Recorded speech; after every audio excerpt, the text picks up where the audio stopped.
Okay, so we have something that we all need to know today. So that's why I'm going to teach you, and it's all about our physical health and our mental health. Okay, so before we formally begin, we will pray together first, and then we will also sing the national anthem together. So I want you to um, sit up and pay attention, and let us put ourselves in the presence of God. Lord, thank you for this time together. Give us an open mind, a teachable spirit, and an ability to learn. Instill in us a desire to attain knowledge and skill, and may we have joy in the process. Thank you for your protection. Thank you for your provision. Thank you for your love and blessing. Please bless us as we learn together. In Jesus' name we pray. Amen.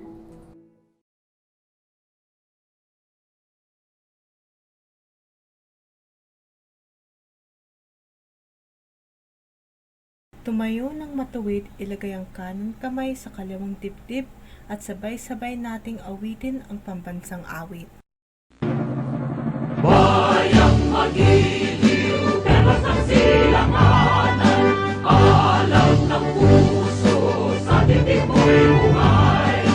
Lupang hinirang, duyan ka ng magiliw, sa manlulupig, kita masisingil, sa dagat at bundok, sa simoy at sa langit lubang, ay ilang ang tula at awit sa paglayang tinawaan. Ang kisap ng watawat mo'y nagumpay na nagdidilim, ang bituin at harap niya kailan mapagay magdidilim. Lupa ng araw ng maraming pagsika, mayayagin sa likod.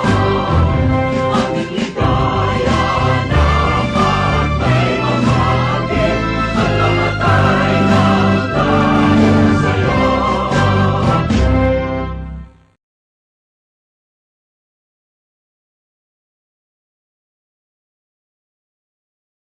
Okay, good afternoon once again, Victorious Homeschoolers. For those of you who are joining us for the first time, welcome to Victorious Homeschool Vault In. So I really just want to see you all first before I begin. Ayan, I might not be able to greet all of you, and I haven't really prepared a breakout session for you, but I did prepare something that you would talk about with your parents or your guardians. So I want to greet who I could see right now. Hello, Luke, Zachariah, Samantha, Julia, Ban, Andre Jacob. Hello, Ria. Hello, Kyla J. Right, Rihanna or Fiona Eclair. Caleb, Caleb, Farah, Joseph, Cian, Sean, Elliot. Hello, hello. Hello, is that your name, Titus? All right. Uno, okay, I don't really know if that's your name. That's why, if you could ask your mommy or daddy or guardian to edit your name so that we could call you by your name, right? So we have Cassie, Theo Bray. Interesting name. John Thor, Dominic, okay, Maria. Oh, Nikki, hello. Cassie, or yeah, we have so many Cassies. Okay, Olivia, okay, Shikanaya, Sirsha, Athena, Specs, Isaiah, Zoe. I'm looking at you, Zoe. Okay, hello, Cadence, Naomi, Jaya Charm, Ben, Sebastian, Kia, Ivan, Josiah, Kale, Kaya, Shinobi, hello, Daphne, Elisha, hi, Anna, hello. Okay, again, Theo, Allison, hi. Okay, Faith and Austin. Okay, the two of you are together. Good, good. Hello, Cassidy. Oh, you and Kuya Cadence have separate screens. Ang galing ah. Very good. Then we have Minette, Laura Isabel, Zareen, hi, Riley, Ginger. Oh, can I move to the next screen? Oh, there you go. Oh, all right. So I can see more of you. Neo, Samuela. Hello, Samuela. Okay, Edric. Okay. Yeah, hello, the twins, Judea and Jezreel. Hello. Jaslyn Penelope, I think that's how it's pronounced. Talisha, hello, welcome back. Prince Melvin, Emilia, James Tan, Oliver, hello. Annika, okay, Cassie, Julian Francis, Jean, Charlie. So I'm very happy to see so many of you today. Okay, Gia, Liana, Marie. Okay, so that I already greeted you. Hello, Felicity. Okay, we have all of those who haven't opened their camera. So Gabby, I see you. Okay, sabi mo kay mommy, turn on yung camera mo. Okay? Okay, Jaden, Emilia, who else? Rafa, Pierre, Benz, Manuel. Okay. Hello, Jaden. Yeah, you just opened your camera. Wow, beautiful to see you. See, I would be able to see you more, and I could really greet you if you've opened your cameras. Very good. Hello, hello, hello. So you've opened some. All right. So I'm so happy that you are able to join us today because today we're going to talk about health. Okay, health in general. Now, I'm pretty sure that you've had your lunch. Kumain na kayo, right? Okay, so I know hindi pa.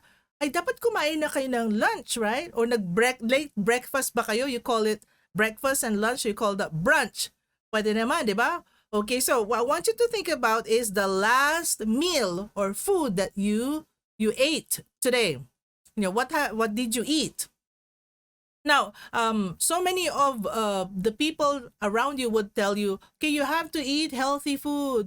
You have to eat this. Do not eat that and all that. Okay, so what we're going to focus on today is, when after you've eaten the food, diba? You know, you pray that the food is blessed and that you've eaten it for your sustenance. How did the food make you feel? Ayan, that's one of the questions that I want to address, and I want you to think about today. Ano naramdaman niyo? Ano yung pakiramdam nung pagkatapos yung kumain? Yes, nabusog, right? Perhaps nabusog kayo. Did it make you happy? Did it make you feel more comfortable kasi hindi na kayo gutom?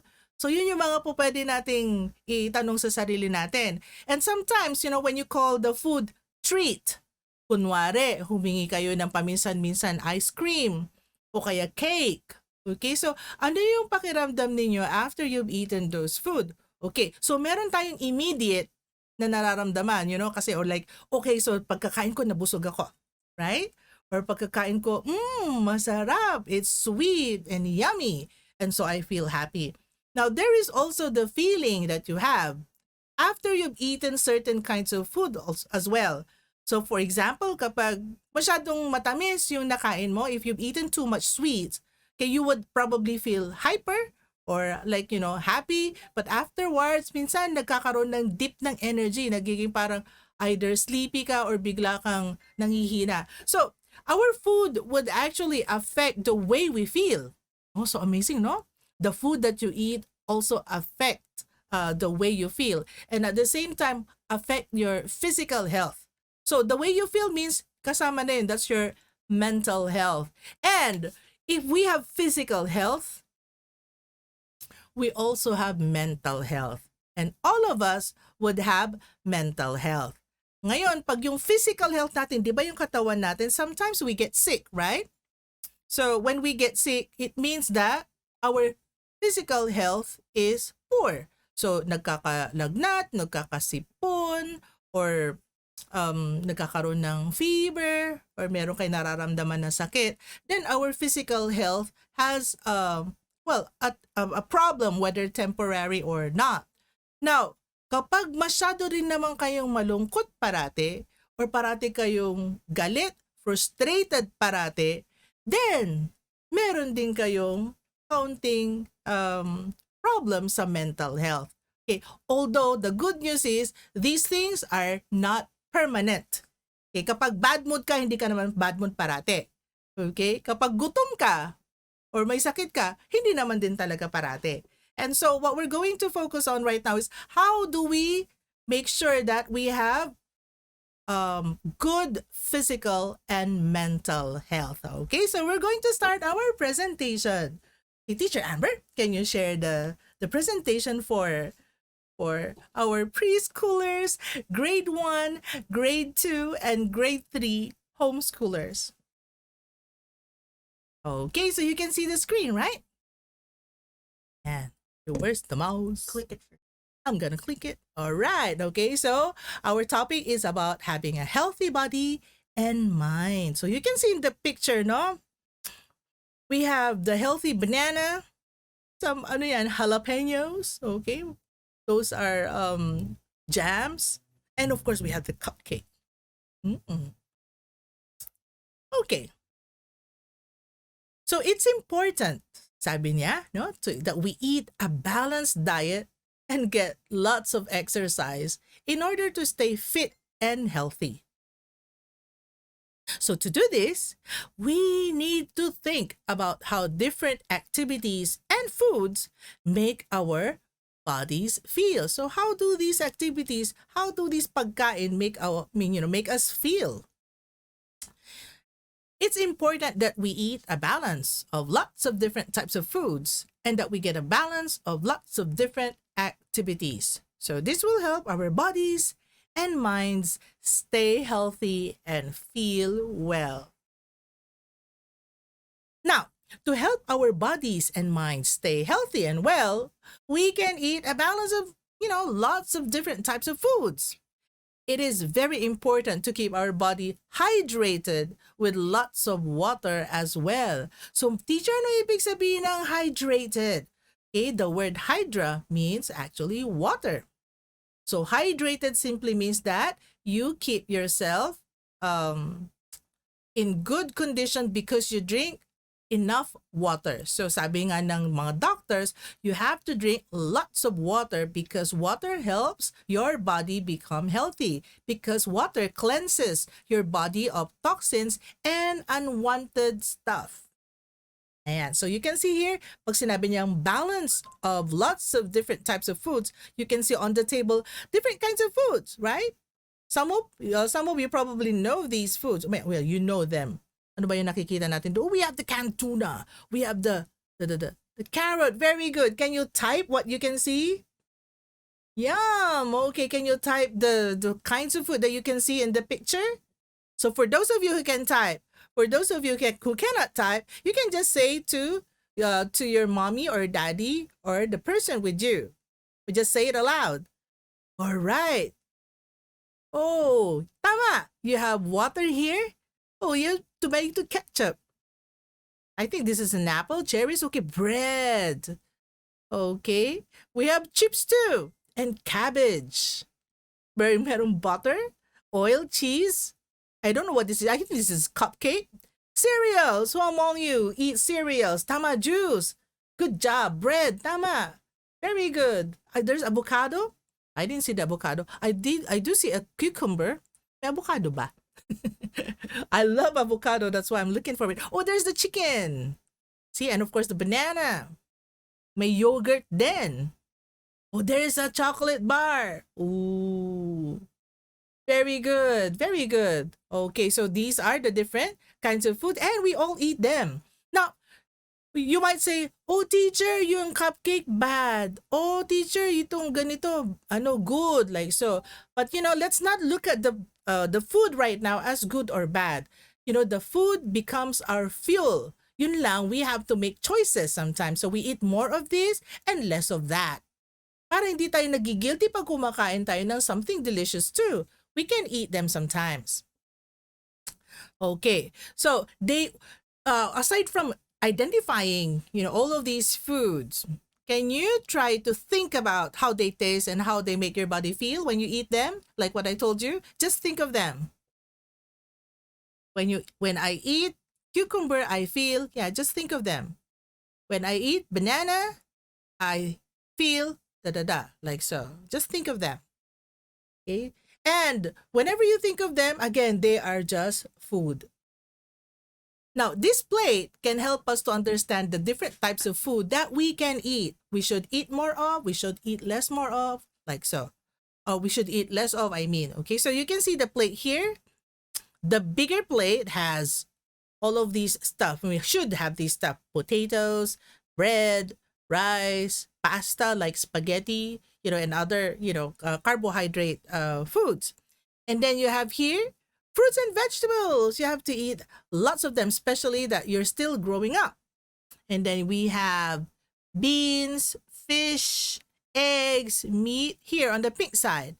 And on the blue side, okay, ayan, dairy. Dairy means your milk and your cream and cheese and butter. Okay? And then we have the oils and spreads. Okay, by the way, yung butter pala will classify as oil. All right. So ito yung plate na po pwede natin tignan. Okay, so what is on our plate? Okay. Now, can you think of different foods that you can actually put in here? I'm going to give you something to choose from. I mean, some stuff to choose from. Ayan.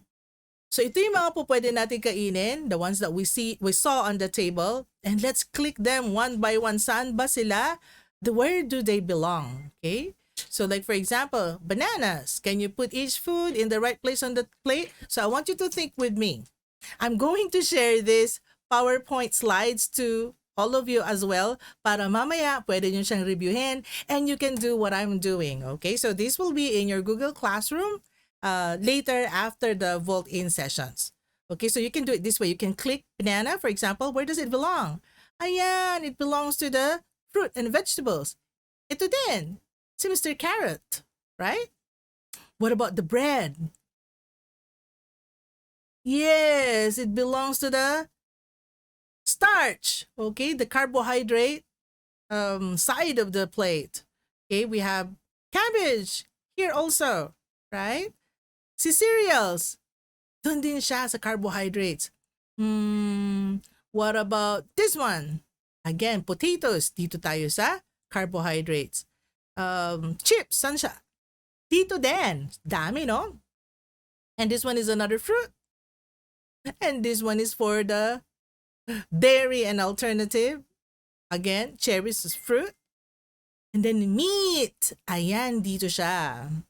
The oils would belong here. Okay? And the butter would also belong there. The yogurt here. Milk there as well. Okay, tuna.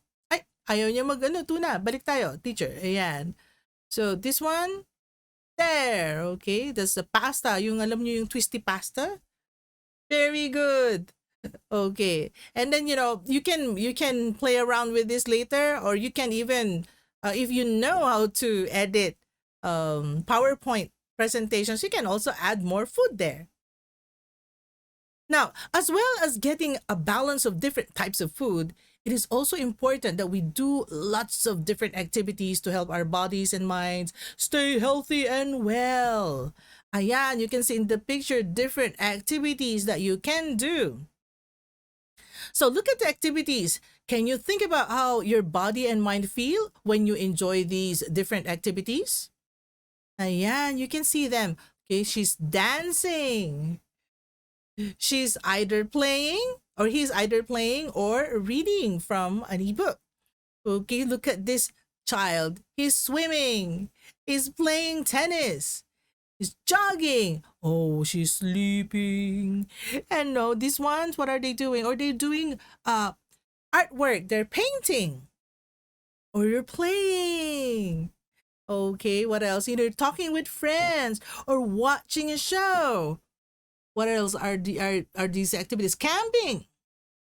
Ano to ginagawa niya? Is he eating or singing? I don't know. And then playing outdoor games. Ayan. So how does your body and mind feel, when you enjoy, similar activities? Ayan. So sabi nila, aside from eating different kinds of food, you should also do different kinds of activities. Kasi yung mga activities na to make you feel different ways. And for the most part, especially if they're good activities, they make you healthy and strong. Let's go over them one by one, or some at least.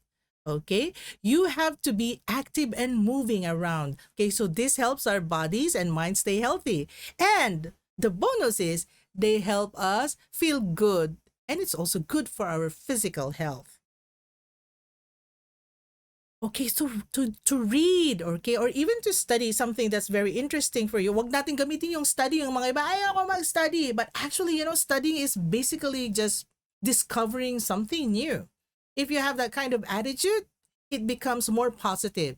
So allowing our minds to be calm and focused can help us to notice what is going on around us and allow us to process our emotions. So yung kapag nagbabasa ka, actually you actually have a quiet time. Even when you're discovering new things or studying, you're allowing yourself quiet time and doing a quiet focus activity like reading a book or concentrating on a craft pag meron kang art project na gusto mong gawin, they can help you feel calm. And being calm actually contributes not only to your physical health, but also your mental health. Okay, and then this is very important. I know this one is something that was actually somehow very hard to do for many families during the pandemic kasi nawalan ng structure. And so yung nangyayari, madami hindi nagkakaroon ng enough sleep. Okay, so this is something that you should really be aware of. You have to get enough sleep to think well and to function well. So getting enough sleep helps our bodies rest and have enough energy, for the following day. And it also helps our minds to process all we have done. You notice that when you lack sleep, you're cranky, you couldn't concentrate, you don't understand what you're reading or studying, etc., etc. There's so many things that actually suffer when you lack sleep. Hindi mo na nga maintindihan, ano ka pa, galit ka pa parati or frustrated ka or bugnot. We don't realize it, but if we lack sleep, we are very sensitive as well. So let's try our best to get enough sleep. Now, this is something that I'm going to give you later, right? So this whole thing. So you can do this. Choose some of the activities that, we have looked at to plan a fun day that can help, your body and mind stay healthy and well. So for example, what would you do? So what activities could you do at each time of day to create a healthy balance? Of course, you cannot do all of these things on a daily basis, but you can plan your day. Kunyari, sa morning, what do I do? Maybe you exercise, you do arts and crafts, or you read a book. In lunchtime, of course, you eat with your family. So in the afternoon, maybe you can play outdoors kapag meron kayong play area sa subdivision ninyo, or do more artwork, or you can jog around your neighborhood. Okay, you can even dance inside your house, with your favorite music. In the evening, you can you can talk with your family, and nighttime, you can make sure that you get you get to sleep early, or at least at a very acceptable time. Wag yung almost 12 midnight na tsaka madaling araw. So you can use this to write down. You can print it, or you can use the PowerPoint to actually type in your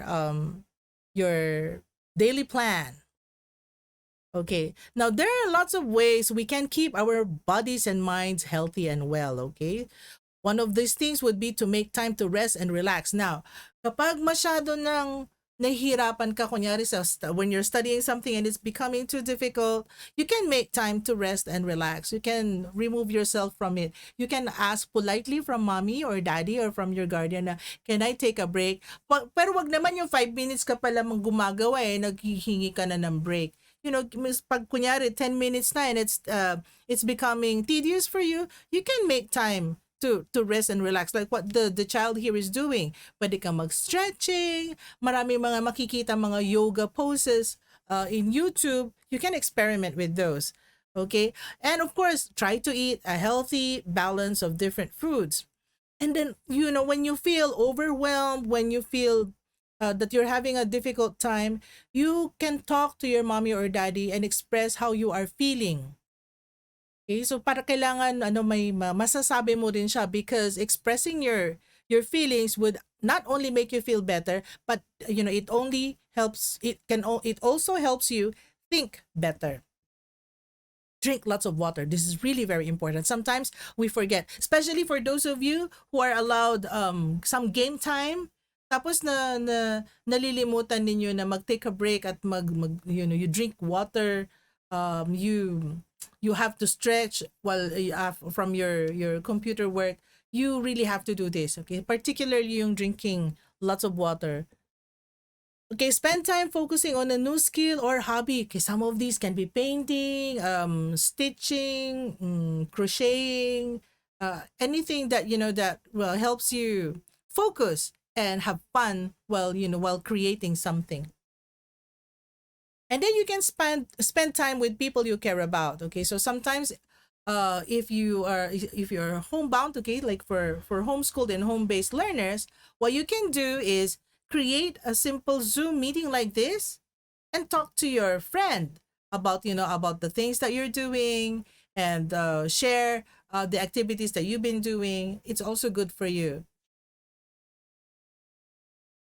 And of course, enjoy lots of physical activity. Okay, so for those of you who live in apartments, you can be very creative about it. Okay, so there was a time when, like for example, I was in a seminar, and then there were no facilities for running or jogging. I just really just used my phone, turned up the music, and then jump, ran and dance around my tiny room, because the movement actually really helps um create these chemicals in our body we call endorphins. Okay, so that's probably a big word for some of you, but these, what you just have to know is that our bodies produce these chemicals that are good not just for our bodies but also our brains. And so that's why physical activities are always good. Okay, so how will you do each of these? I trust you to be very creative, and you can, of course, do it with the help of your family. Now, let's try to help each other make healthy choices to support our bodies and minds, to stay healthy and well. So we are, each individual and unique, and because we're all different, we may make different choices about how we look after our bodies and minds. Pero meron parating bottom line yan, okay? So you eat well, different variety of food, drink plenty of water, do some movements and exercises, do what you love to do, okay? Arts and crafts, painting, like so, listen to your favorite music, and do all of those activities, a variety of them that would make you feel good and help those good chemicals be released in your body. Tama. Okay, so let's be a homeschooler who respects this and views other people's choices with kindness and respect. Now, why do I have to emphasize that? Because, you might share talks or moments with your friends, and you talk about things that you enjoy, things that you do, food that you eat, and you will have different answers and different kinds of food or different kinds of activities that you do. Now, the thing is, what may work for you may not work for another person. And so what we want is for you to be accepting of each other's differences, respecting each family's philosophy when it comes to health and well-being. But there's always that, common denominator. Yung pare-pareho tayo, drink plenty of water, eat a variety of food, more fruits and vegetables, etc. Meron talaga dapat pare-pareho. Pero kapag magkakaiba kayo ng klase ng food, it's actually okay. There is no such thing as bad food. Let's just look at food as fuel for our bodies. And even with different kinds of movements, exercises, or play, again, iba-iba din tayo. So we should be very mindful and respectful of that. Okay, so I actually have a video prepared for you, but give me 1 minute so that I can share with you the recorded video for this event. Okay, so 1 minute break. Did you know that your emotions come from your brain? There's no such thing as a bad emotion. Every emotion, like happy, sad, angry, or anxious, has an important role to play. Everyone has emotions, kids, teenagers, and adults. Emotions can help us work out how to respond or behave in different environments and situations. Sometimes our emotions can get really big. They can start to bubble up and up until they come out quickly in ways that are not very kind or helpful to ourselves and others. We might feel so frustrated or angry that we react by screaming at someone, even though it could get us into trouble or hurt their feelings. We may feel so overwhelmed with how hard our homework is that we might throw it away or run into our room crying. By understanding how our brains work, we can begin to understand our emotions. Then we can learn ways to help calm down big emotions and express them in more helpful and positive ways. The brain can be tough to understand, so let's break it down into 3 main parts that help guide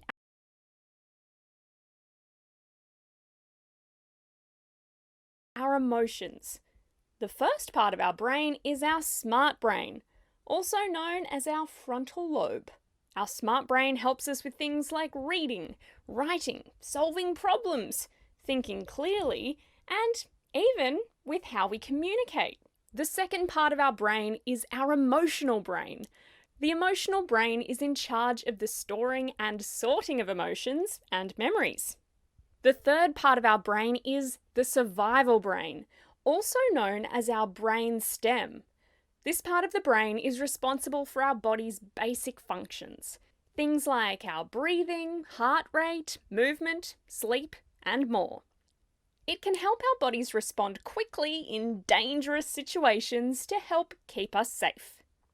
But when we feel really strong emotions, our smart brain can go temporarily offline. This is so our emotional brain can focus on sending messages to our survival brain to respond as quickly as it can to help keep us safe. This can be really helpful for keeping us safe when we're in danger, like if we came across a bear and our body needed to respond quickly without having time for the smart brain to think it through.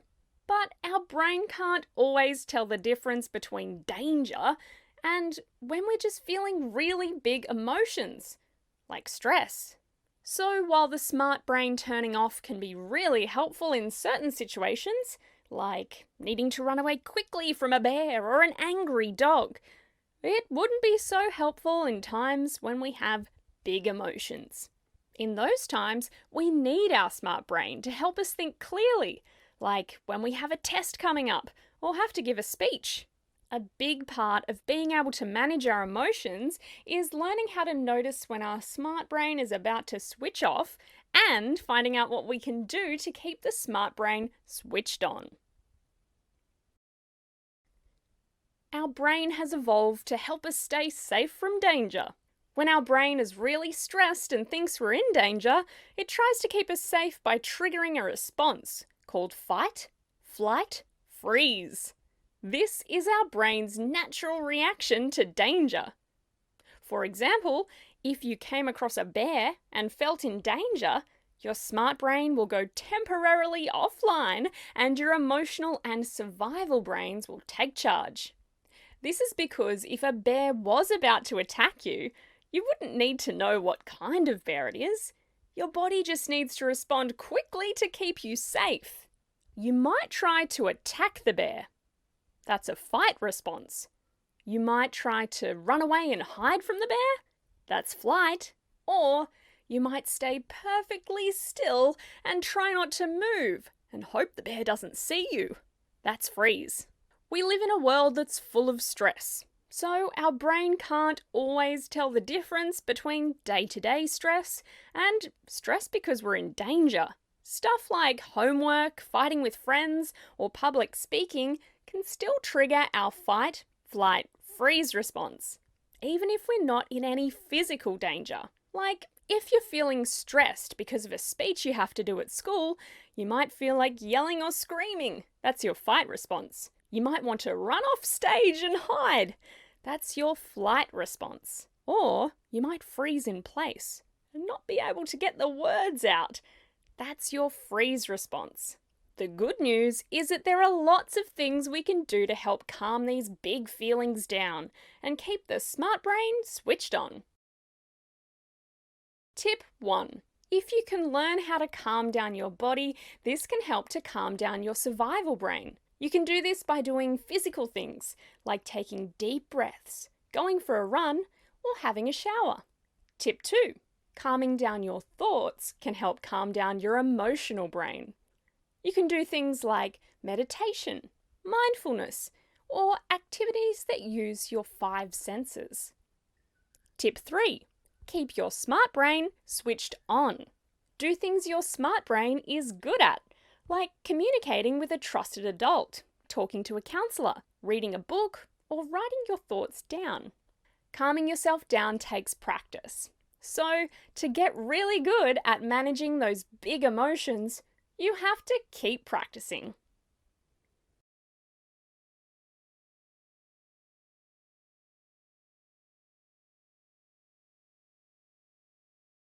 Ayan. So did you understand most of it?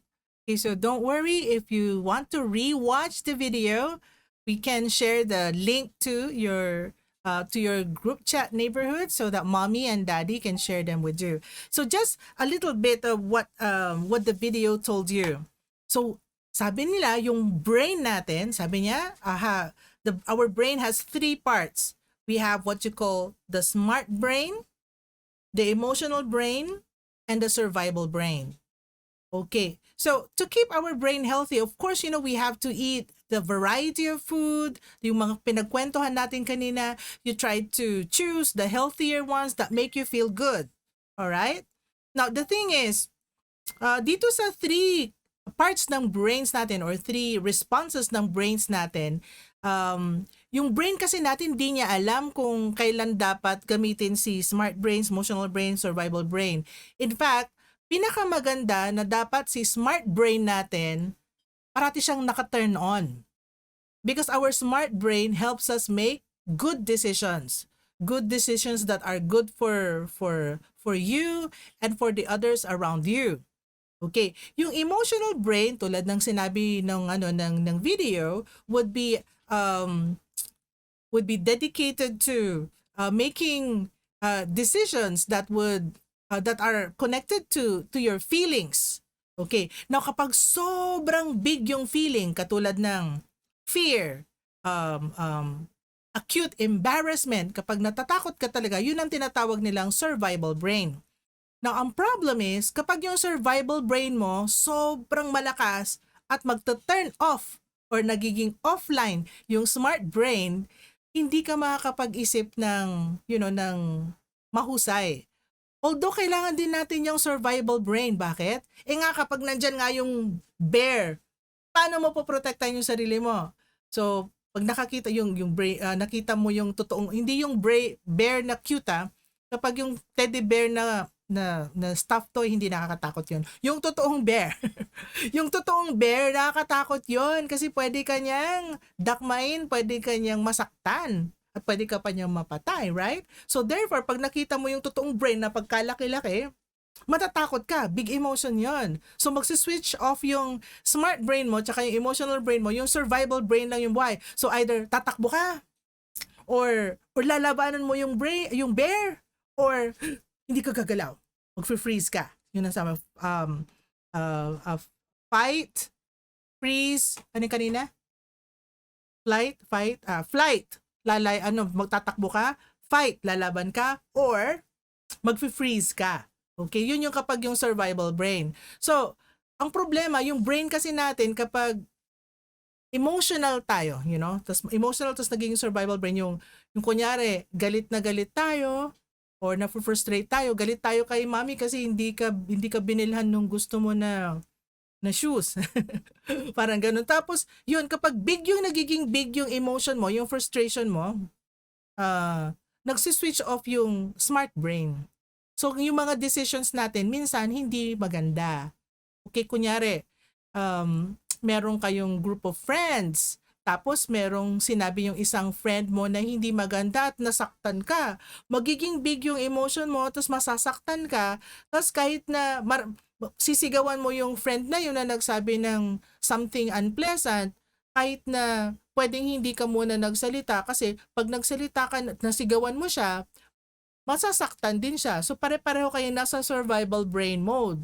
Okay, so ang trick dito is to make sure that we don't turn off the smart brain so we can make decisions properly. Like for example, pag nasaktan ka ng hurtful words, okay, kapag hindi naka-turn off yung smart brain mo, you can process it like, kaya niya sinasabi yun kasi siguro nagsiselo siya.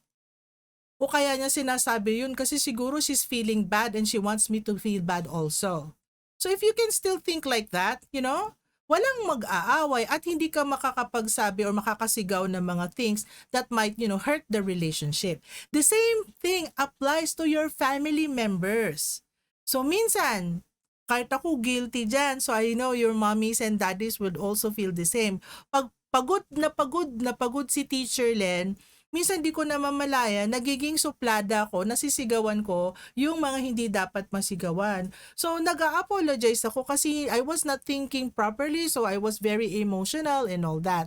And so, I've developed some ways to make sure that I remain calm even if somebody's trying to make me angry. Say, for example, I try to take deep breaths or I try to pause and think and try to think of the other person. Why is he or she being like that? Or why am I frustrated? Or why am I angry? Because I can ask these things kahit pa paano hindi nag-switch off yung smart brain ko and I remain smart. Pero yun, I'm going to share with you the slides and I'm going to share with you the video so that you would know how to make sure that your smart brain remains turned on and you can think. Okay, so may nagtataas ng kamay, say hello Derek. Okay, Derek, if you have, can you type your question? Okay, kasi if I want to really talk to you but I was not able to put in here a breakout session because I would have wanted you to talk about the topic with your mommy, daddy, or your guardian. Next time, we're going to have a very similar topic. Actually, but on September, in September, we're going to have a series related to this. It's called My Heart Knows Kung Fu. Okay, so My Heart Knows Kung Fu would teach you different techniques on how to keep your smart brain smart and turned on. That's when we're going to open avenues for discussion. For now, it's an introduction, so you know that there is such a thing as physical health at there is such a thing as mental health. At magkakabit tong parating to. Yung mental health ninyo magiging mas healthy kapag yung physical health ninyo ay okay. So basically that, no? Okay, so do you like this topic? Did you learn a lot? Okay, so I'm going to share with you the video. Who wants to watch the video again about the smart brain, emotional brain, and survival brain? Can you raise your hand in the video, in the camera? Yay, very good. Who wants to get the slide presentation so you can click and slide it for yourself? Can you raise your hand? Yes, very good. So we're going to share them all to you so that you can review and talk about them with your mommy, daddy, or guardian. Ayan. So that ends our session for today. But before I leave, I'm going to share with you the final video. Again, I'm going to, we have time. I'm going to take a 1-minute break and wait for the video before you go. I will not talk again after the video, okay? So I will not talk again after the video because I want you to talk to mommy, daddy, or your guardian, or your older family members after you see it, okay? So right now, I'm going to say bye-bye and wait for your video before you go, okay? The last one, the parting video. One. I have it. Nag-bye-bye na ako so you can end it.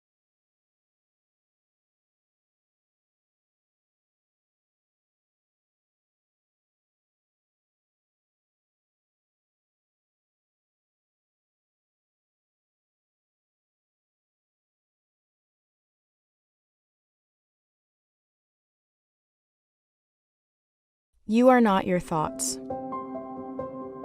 Every day, we have thousands of thoughts, emotions, urges, memories, and feelings. From the time we wake up in the morning, all throughout the day, to when we lay down to sleep at night. No matter who we are, we all have thoughts swirling around in our heads. We even think and feel in our dreams. Often, we don't realize how many thoughts we are having, and we get lost in them. Sometimes we're not even aware that we're thinking. We seem to be swimming in a sea of our own thoughts. When we are surrounded by our thoughts, it's easy to get caught up in them and react automatically, sometimes in ways we don't even mean to react. We might hold on to some thoughts, even when we don't want to, and it can feel like our thoughts are overwhelming. But thoughts are not facts, and they are not always true, even if they seem to be. Next time you feel caught up in your thoughts, try paying attention to them with curiosity and not judgment. It doesn't matter if they are true or false, right or wrong, just notice them. How fast or slow are they? Are they all very different from each other? Or perhaps you're having the same ones over and over again. Maybe they're even focused on one theme. Some of these thoughts may be unwanted. But instead of reacting to them, notice what happens to your body sensations and your emotions when you have these thoughts. Perhaps you will notice if they are bringing you closer to or further away from what is important to you or the goals you have for yourself. Observing your thoughts is a skill that takes practice, like playing an instrument. Sometimes it'll be easy for you to be able to notice and respond to your thoughts. Other times, you might have to work really hard to get some distance from them. You might even have to keep letting go of the same unwanted thought over and over again. But don't give up. Keep trying. Like waves in the ocean, thoughts are always passing through our minds and can affect how we feel and what we do. But they are not us, and we are not our thoughts. Learning to be aware of our thoughts can allow us to respond with more choice instead of reacting in ways we may regret. Observing our thoughts gives us some distance to see how our thoughts make us feel. We can then choose to act in ways that bring us closer to the things and the people that are important to us.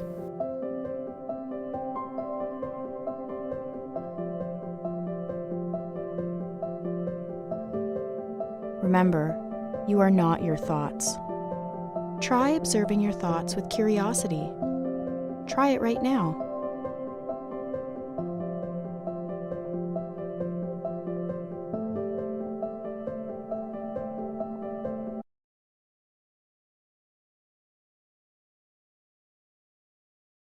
Mhm. Okay. So that's it for you for today. I want you to try to talk it out with your mommy and daddy. And at the same time, we gave you a very simple handout activity sheet related to the lesson today. So I'll see you again soon. Okay. Bye bye for now. And happy Volt In. Bye bye. Thank you. See you on Monday. Oh, another teacher will see you on Friday. You're all going to learn about the digestive system. All right. So it's related to food and health, right? Okay, so bye-bye for now. Preschoolers, bye. Grade 1, bye. Grade 2, bye. Grade 3, bye. Bye-bye, Victorious Homeschoolers. See you again soon.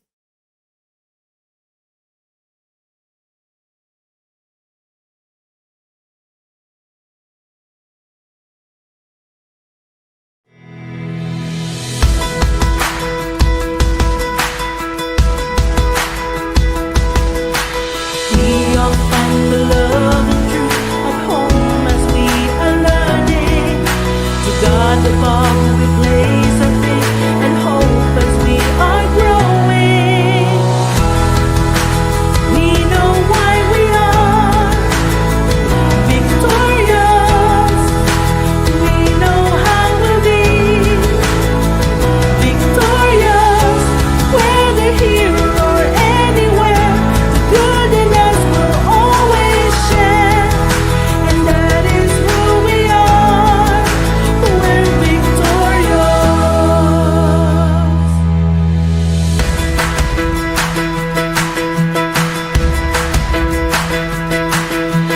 We believe that we will find our paths as we are turning. Through the years, be brave and true. We'll keep the fire burning.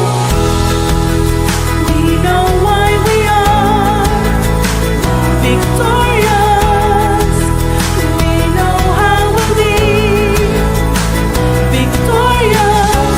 Whether here or anywhere, the good in us will always share. 'Cause that is who we are. We're victorious.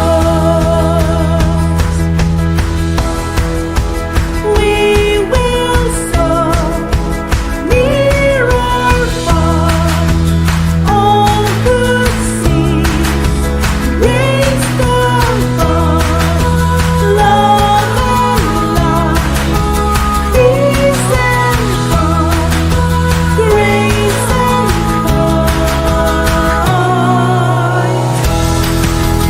We know why we are victorious. We know how we'll be victorious. Whether here or anywhere, good in us will always share. 'Cause that is who we are. We're victorious.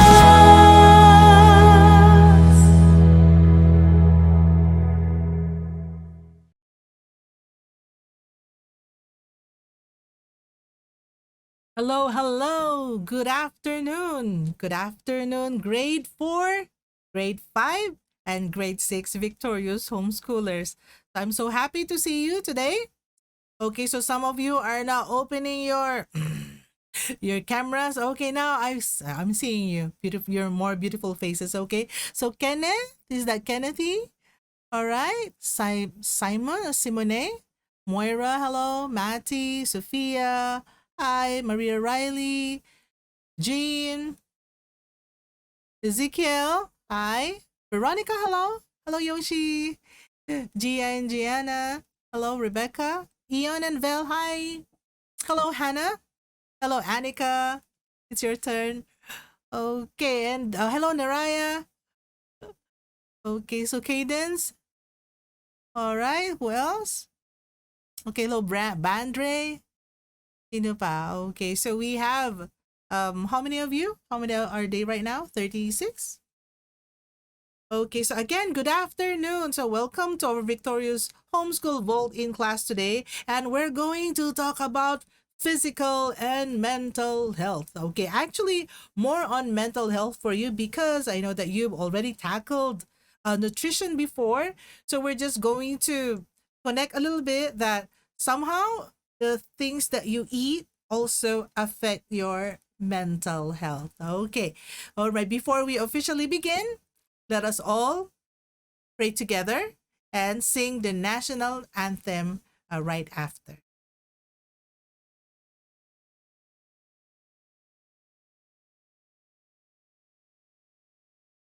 Lord, thank you for this time together. Give us an open mind, a teachable spirit, and an ability to learn. Instill in us a desire to attain knowledge and skill, and may we have joy in the process. Thank you for your protection. Thank you for your provision. Thank you for your love and blessing. Please bless us as we learn together. In Jesus' name we pray. Amen.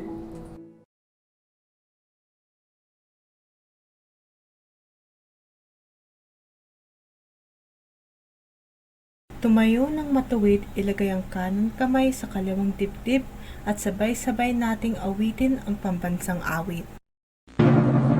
Bayang magiliw, perlas ng silanganan, alam ng puso, sa dibdib mo'y buhay.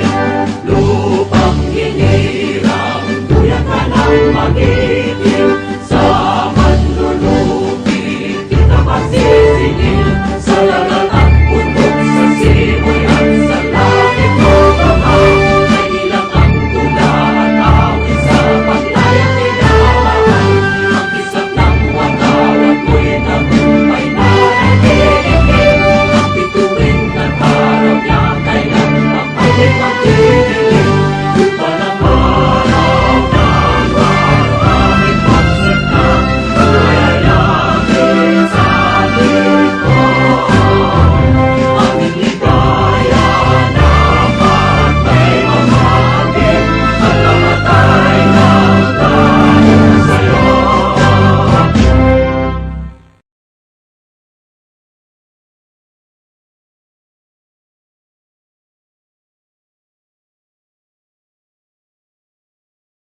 Hello, hello. Good afternoon once again. And for those of you who are joining us for the first time, welcome to Victorious Homeschool. And I hope you learn a lot in our session today. Okay, so like I said, we're going to talk about the physical and mental health, emphasis on mental health.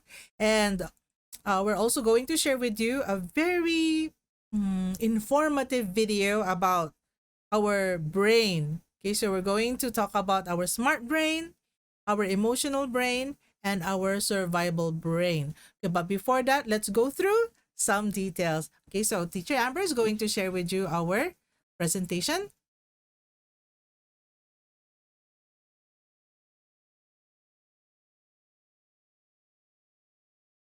Okay, so we begin by talking about the mental health. Okay, so but before we begin there, like I think I really need to mention that the food that you eat, actually affects the way you are in terms of your feelings, your emotions, and in terms of your mental health.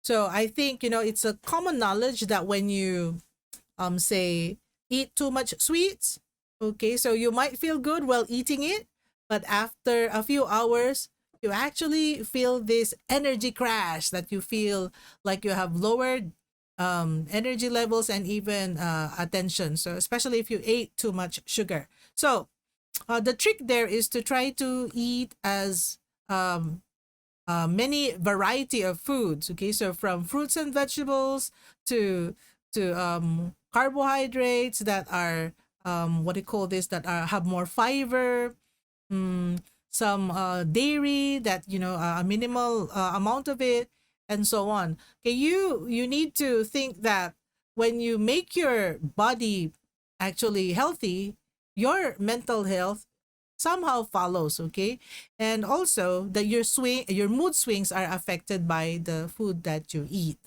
What else do I need to mention? Okay, that's it for the nutrition part. Anyway, you're going to have a lesson with Teacher Ray on Friday about the digestive system, and somehow you're going to touch on the nutrition and how it affects you physiologically. Okay, means your physical selves. Okay, now we focus on mental health.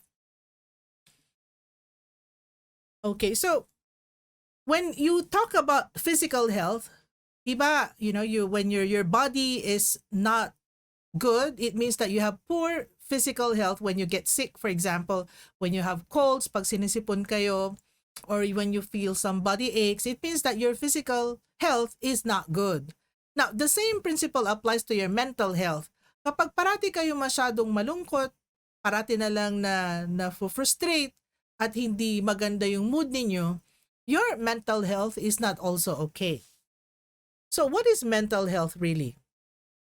Mental health is all about how we are feeling, the thoughts we are having, and how this affects the choices we make and how we behave. It is also how able we are to cope with what is happening in our daily lives. So yan, overall, picture of that would be your, or the state of your mental health.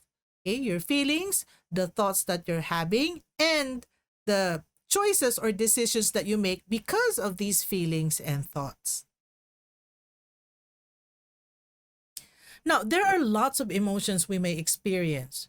So look at these pictures and think about, what emotions they show. I want you to look at the different characters. Oh, they may be cartoons, but they clearly show the feelings, behind the expressions, right? Okay, so let's go over them. So, well, he is happy. Well, she is sad. Oh, this one is angry. And this is like, being sad, but let's call him lonely. He's Mr. Lonely. And then you see here a girl who's so relaxed, so she is calm. And you have this boy with a fretful expression, so he's worried. And look at this victorious guy. He is excited. So these are some of the feelings and emotions that you experience. Now, how do we support our mental health? Okay, with regard to these feelings that we may feel every now and then, they vary, they change, and sometimes they become so big, in terms of the emotions, and sometimes, the we're just, relaxed and calm. So we all feel a big range of emotions every day. But, the thing to remember is every feeling is okay. That it's normal for us to feel different kinds of feelings. I should know we feel so many feelings and emotions these past days. All right. Now, everyone has times when they feel good and not so good, and well, this is okay. There will be some emotions that we find comfortable and some that we find uncomfortable. So there are also lots of things we can do to support our mental health. Okay, so these would help our minds to feel well and help ourselves feel better if we are feeling uncomfortable emotions. And okay, so let's have a look at some ways we can support our own mental health. Okay, so for example, we can spend time outside. So even if you have a tiny what do you call this, either a backyard or a front yard, you can do something that you that would, like, say for example, make you feel better. Say for example, plant a variety of, where's that? There, it's there. Okay, so Teacher Amber is just going to mute the call. Okay, so spend time outside, outdoors, because it feels good to actually have fresh air or just simply be outside sometimes. You can also listen to music. Okay, you can also listen to music, especially your favorite song. This usually there are music there. There are some songs that make you feel good, or you can do an activity that you enjoy. Okay, so it can be maybe as simple as going to the mall, walking at the park, or just talking to friends. Okay, yeah, at least one. Enjoy time with family and friends, especially if you need to be comforted. Or you can just spend time doing nothing. Okay, so doing a quiet activity. So it can be reading, or it's just just simply relaxing and not thinking so much. You can try to, say for example, relax if you're feeling so frustrated, or there's something, like say if you have a very difficult lesson and it has stumped you, but you can actually let go and just spend time doing a quiet activity. Or perhaps you can learn something new. A lot of students would have a negative feeling when they hear the word, okay, study, study, study. But why not look at it this way? Studying is simply discovering something new, or it is building up of what you already knew. So it should be something that is fulfilling to you, and something that is fulfilling actually helps you feel better. Okay, so if you are dirty minded, that's not a good thing because you can actually control your thought flow. We're going to share with you a video later on as a parting video where we explain to you that your thoughts are not you. Your thoughts are not facts. Okay, so you can also get active, say jog or ride the bike, okay? And you talk with mom or dad about one way you could do each of these things, and they should, in one way or another, make you feel better. Now, if you feel happy to, let's share our ideas about how we can look after our mental health. So you can use the chat box to share or just write them down, and then you can share with them. You can share with us when we have our next series regarding this one. It's called My Heart Knows Kung Fu. That will be a series on September. And it's all about different techniques and ways that you can respond to the different negative emotions that you have in you. Okay, so maybe we could, go for a walk and take a picnic. Okay, so that's one way to support mental health. What else? Maybe, you could play a game with parents or with lolo and lola. Uno. Or you could spend time doing a craft. Ayan, marami tayong mga mahilig sa crafts, arts and crafts, or even painting like so. And if that makes you feel good, you do them. Or you could draw and color, of course. Or you can challenge yourself to try something you find difficult. Like what I said, it's just discovering something new. So if there is no pressure for you, like, what if I cannot understand this, or what if I cannot decode this? Dapat wala yun eh. Kasi dapat ang attitude mo is, I don't know it yet. I'm still trying to figure it out. I will eventually learn this. Oh, I'm not good at it yet. Ayan, in the power of yet. So when you challenge yourself and know that it is a journey and that the end result will always be something that is triumphant, then you will not worry. If it may take you a short time, it may take you a longer time, but you will eventually get there. Kaya nga, that's the power of yet. Okay, you can also dance to your favorite song. So if you're a Taylor Swift fan or a BTS fan, just play it and then just dance along. You don't even have to be in a studio. You can be in your tiny room and then just dance away. It can make you feel better.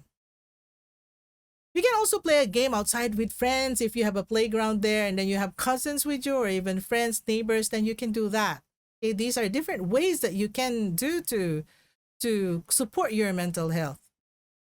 So now let's get to know your brain. Okay, so why am I pushing for you to do a variety of things to make you feel better? It is because your brain operates in a different way. The moment you have two big negative feelings, your brain does not function very well anymore. And so I'm going to give you this short video to get to know your brain more and what you can do to make sure that your brain, the smart part of your brain, remains turned on.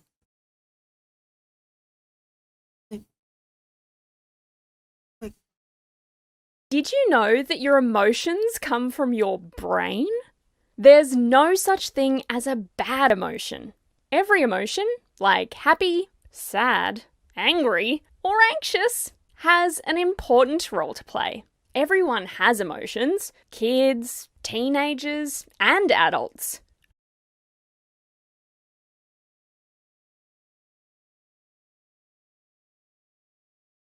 Emotions can help us work out how to respond or behave in different environments and situations.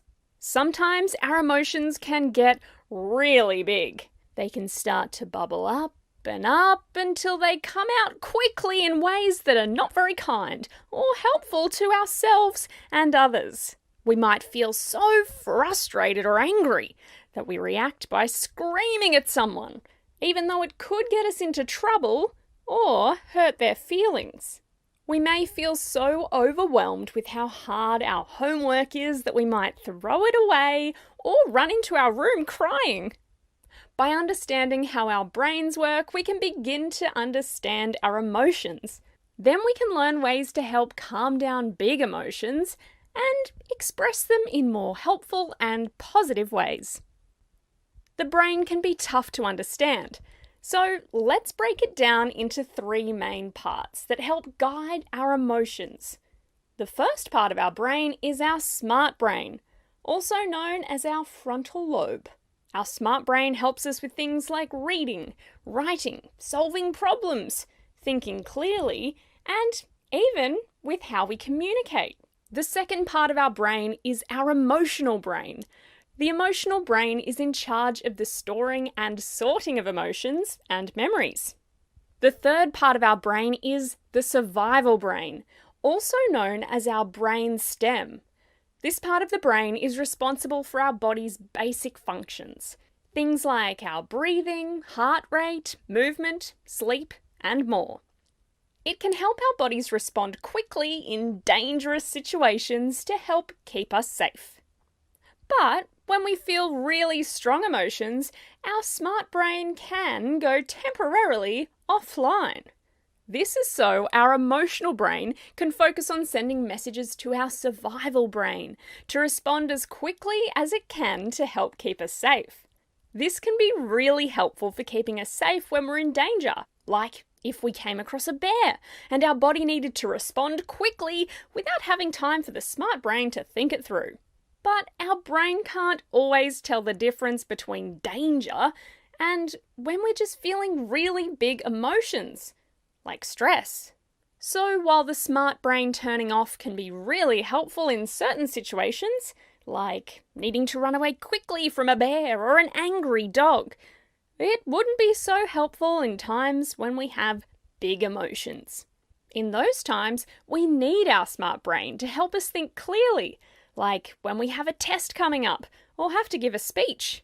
A big part of being able to manage our emotions is learning how to notice when our smart brain is about to switch off and finding out what we can do to keep the smart brain switched on. Our brain has evolved to help us stay safe from danger. When our brain is really stressed and thinks we're in danger, it tries to keep us safe by triggering a response called fight, flight, freeze. This is our brain's natural reaction to danger. For example, if you came across a bear and felt in danger, your smart brain will go temporarily offline and your emotional and survival brains will take charge. This is because if a bear was about to attack you, you wouldn't need to know what kind of bear it is. Your body just needs to respond quickly to keep you safe. You might try to attack the bear. That's a fight response. You might try to run away and hide from the bear. That's flight.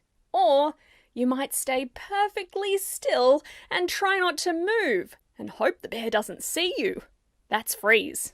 We live in a world that's full of stress, so our brain can't always tell the difference between day-to-day stress and stress because we're in danger.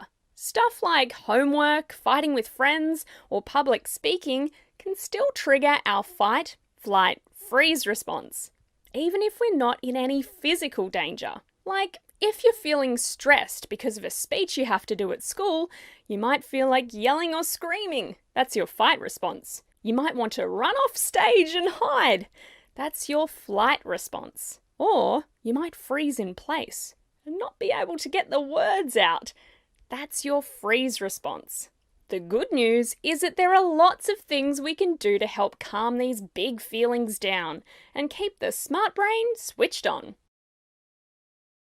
Tip 1. If you can learn how to calm down your body, this can help to calm down your survival brain. You can do this by doing physical things like taking deep breaths, going for a run, or having a shower.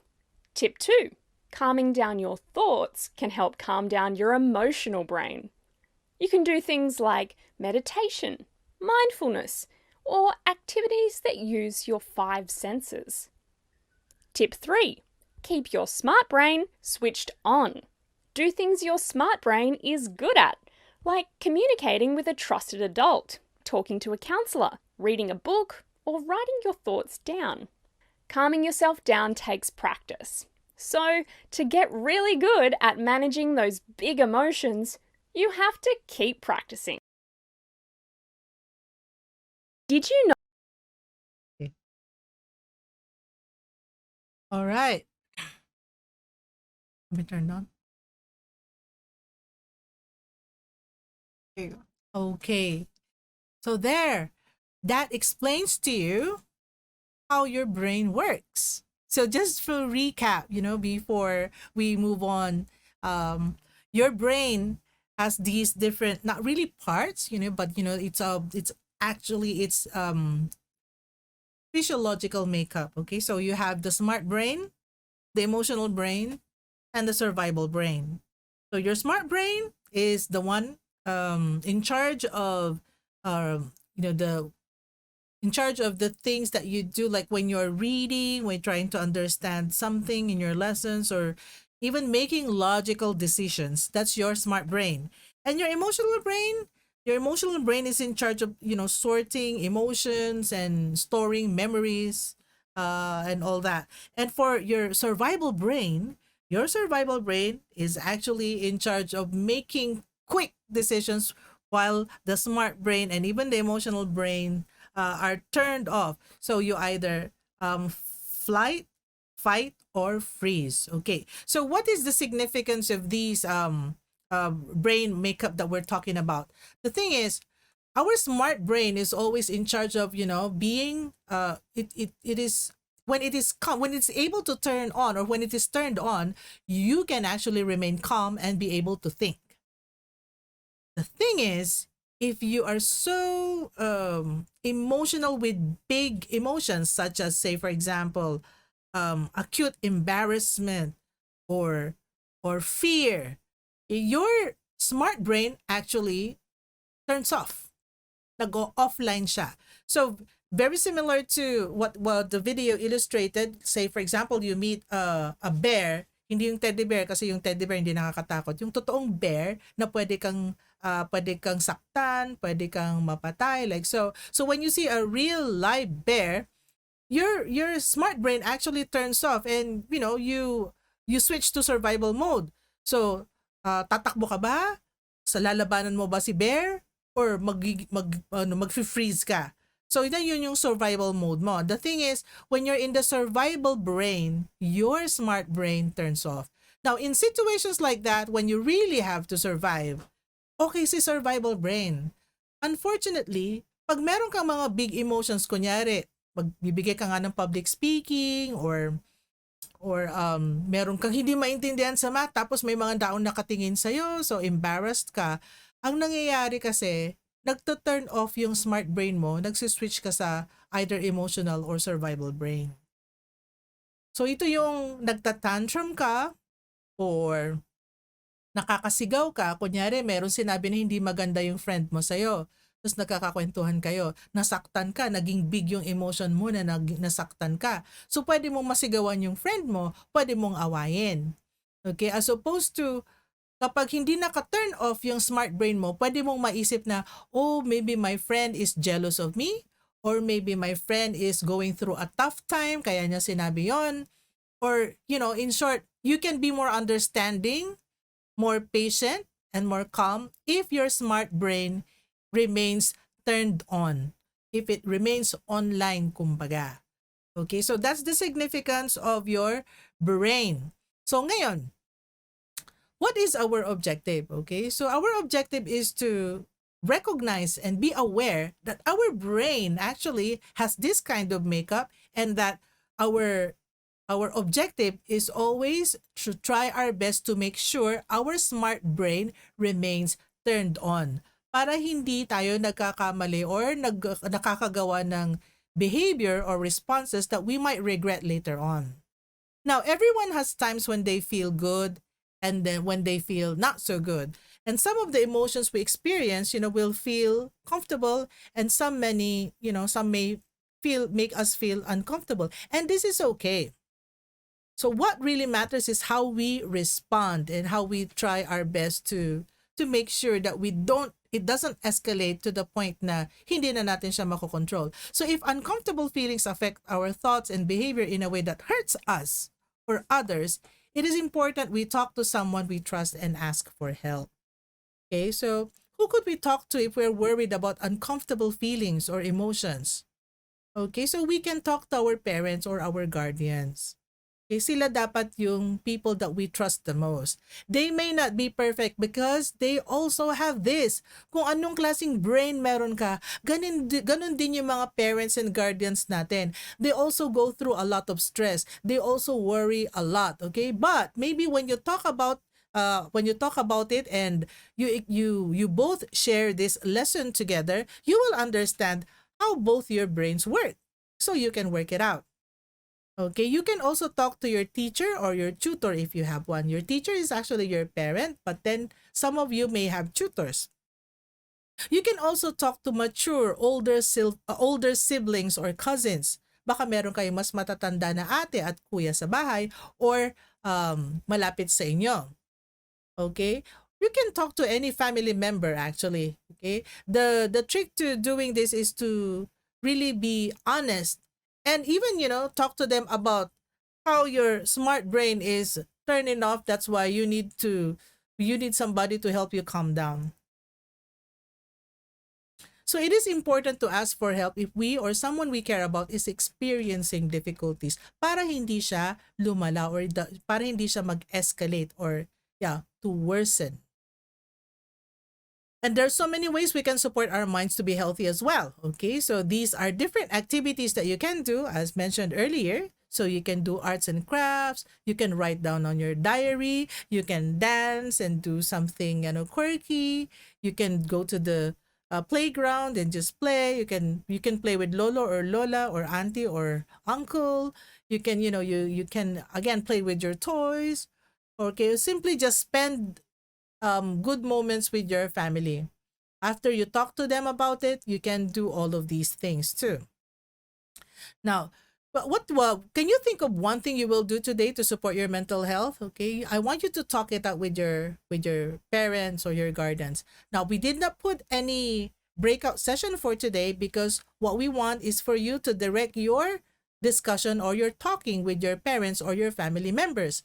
We will have breakout sessions with this related topic later on in September when we do the My Heart Knows Kung Fu series, where we share with you different tips and techniques and actual activities to help you be mentally and emotionally strong. Okay, as a parting video, I want you to watch this because it states a very, very compelling truth about our brains, because when they say we have actually thousands and thousands of thoughts that cross our mind on a daily basis, and unfortunately our brain is wired to think of negative thoughts, things that limit us. And so I want you to look at this video to give you a fresh perspective and hopefully to help you understand yourselves better.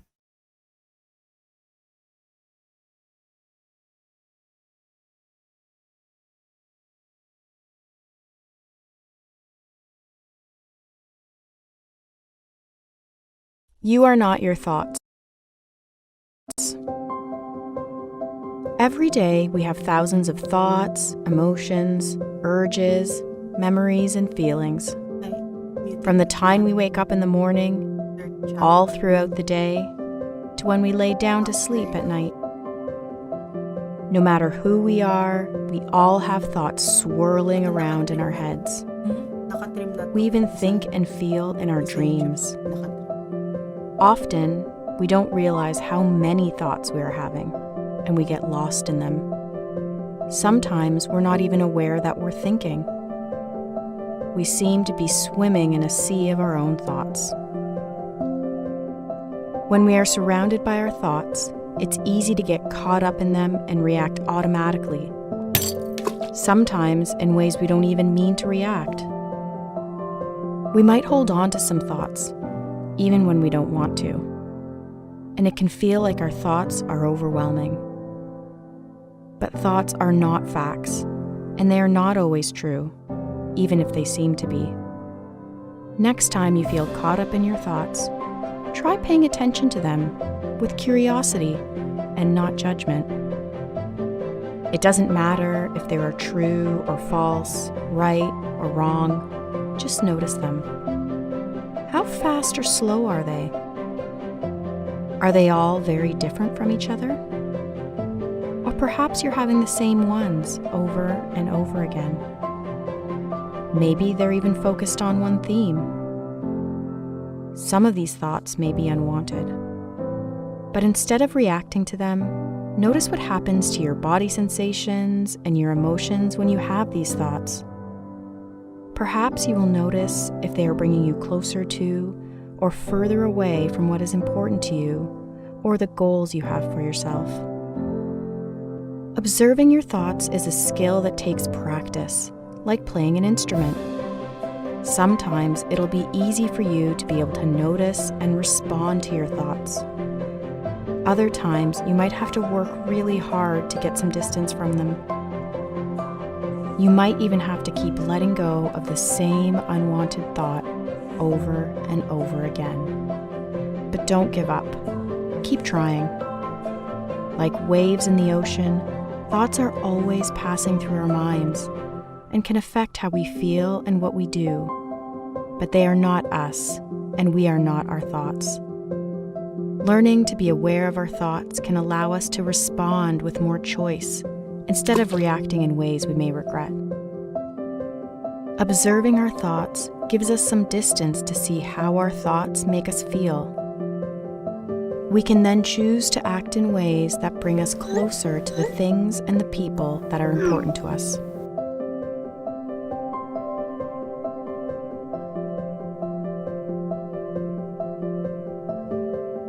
Remember, you are not your thoughts. Try observing your thoughts with curiosity. Try it right now.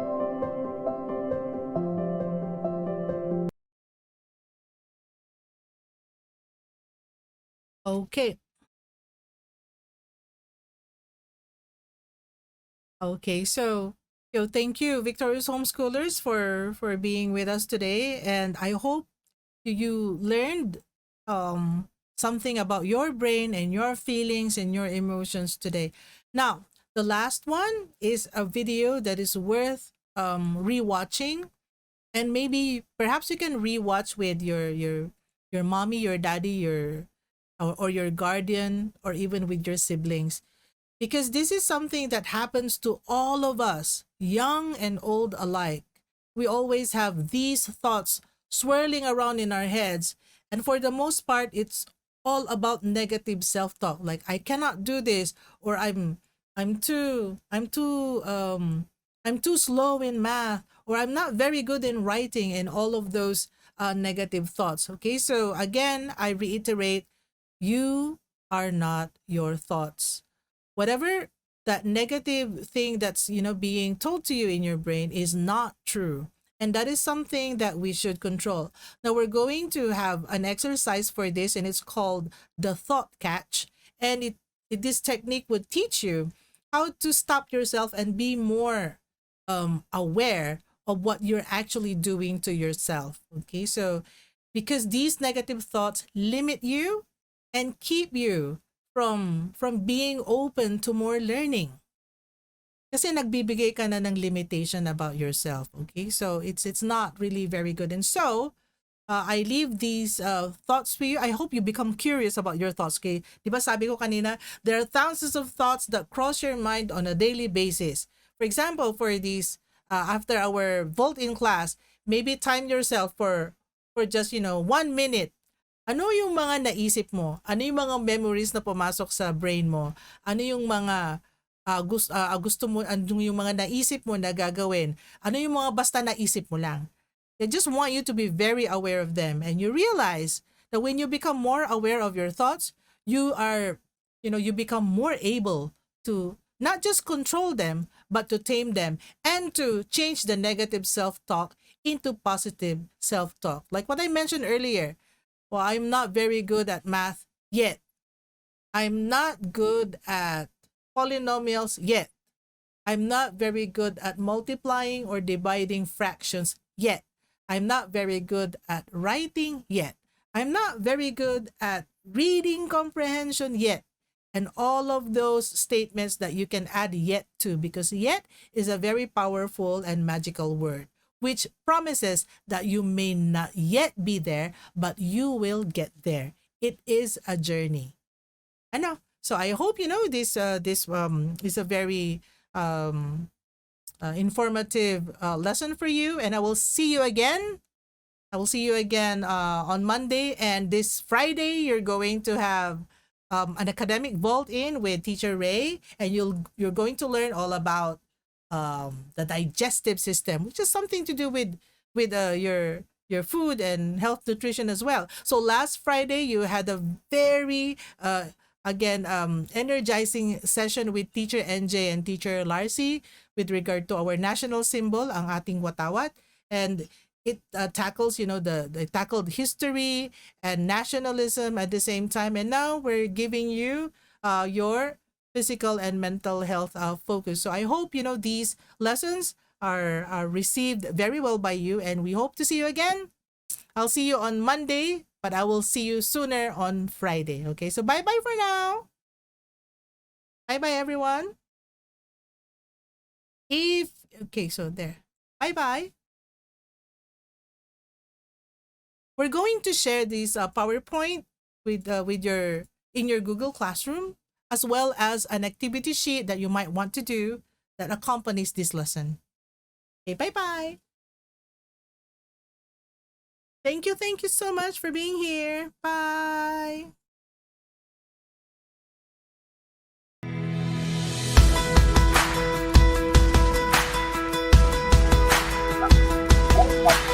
We all find the love and truth at home as we are learning.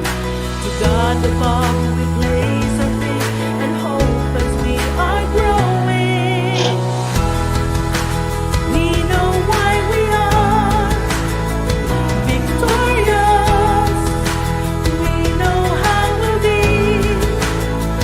victorious, whether here or anywhere. Good in us will always share, and that is who we are. We're victorious.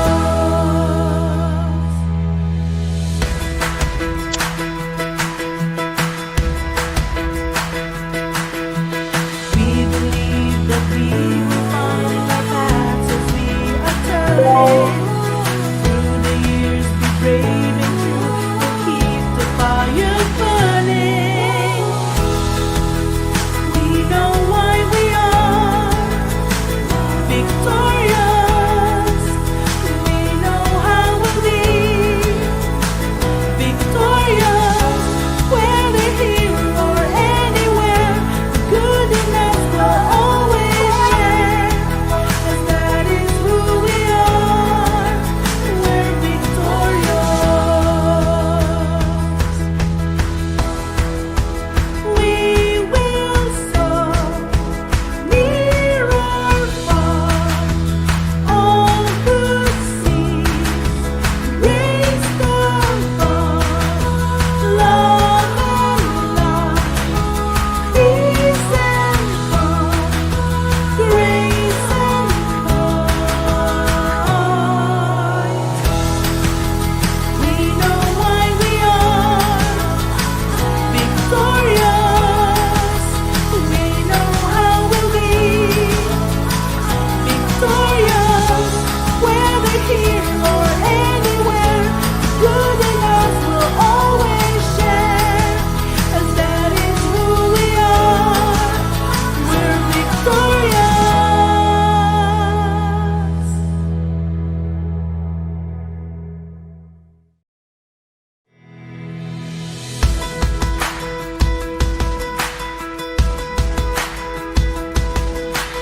We all find the love and truth at home as we are learning. To God the Father we place our faith and hope as we are growing.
above, we place our faith and hope as we are growing. We know why we are victorious. We know how we'll be victorious. Whether here or anywhere, the good in us will always share. And that is who we are. We're victorious.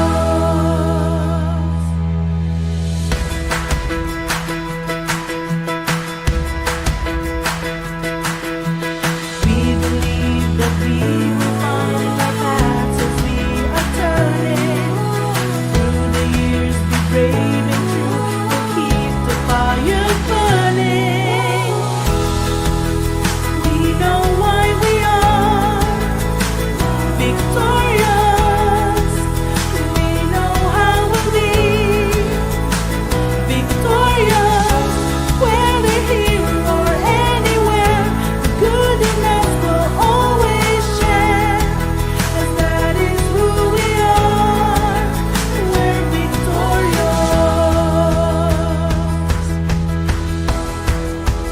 We will soar near or far.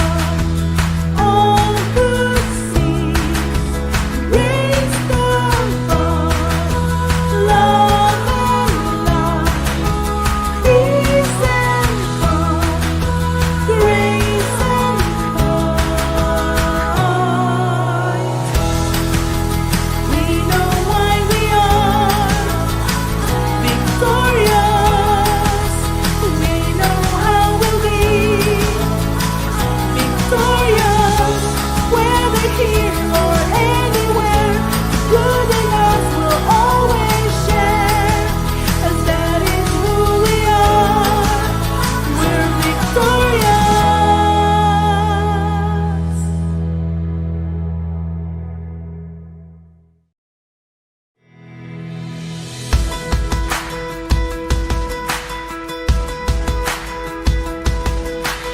We all find the love and truth at home as we are learning. To God above, we place our faith and hope as we are growing. We know why we are victorious. We know how we'll be victorious. Whether here or anywhere, the good in us will always share. And that is who we are.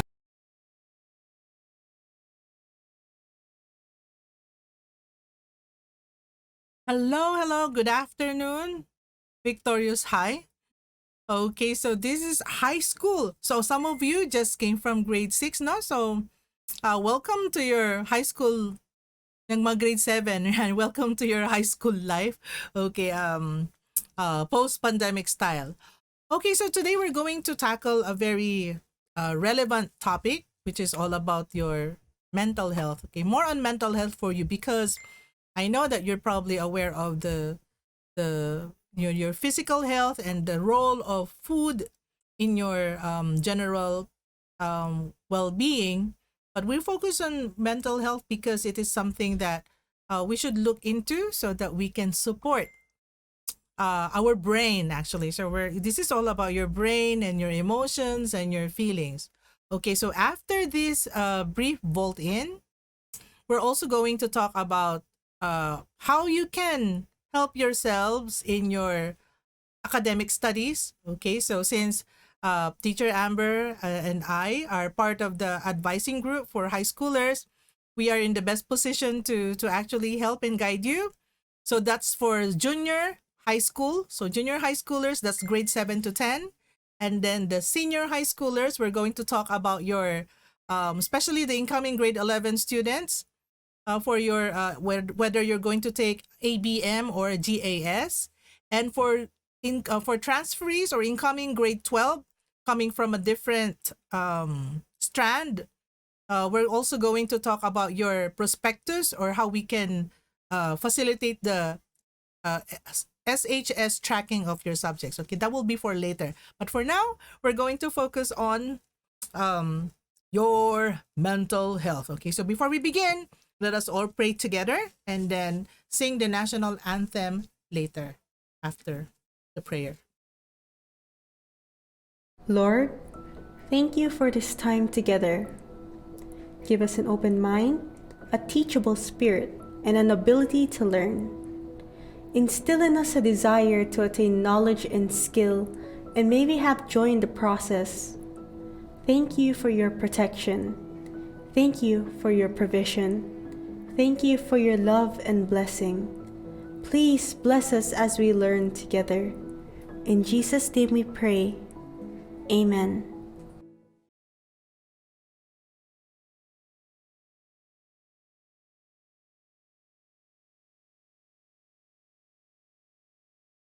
Tumayo ng matuwid, ilagay ang kanang kamay sa kaliwang dibdib at sabay-sabay nating awitin ang pambansang awit.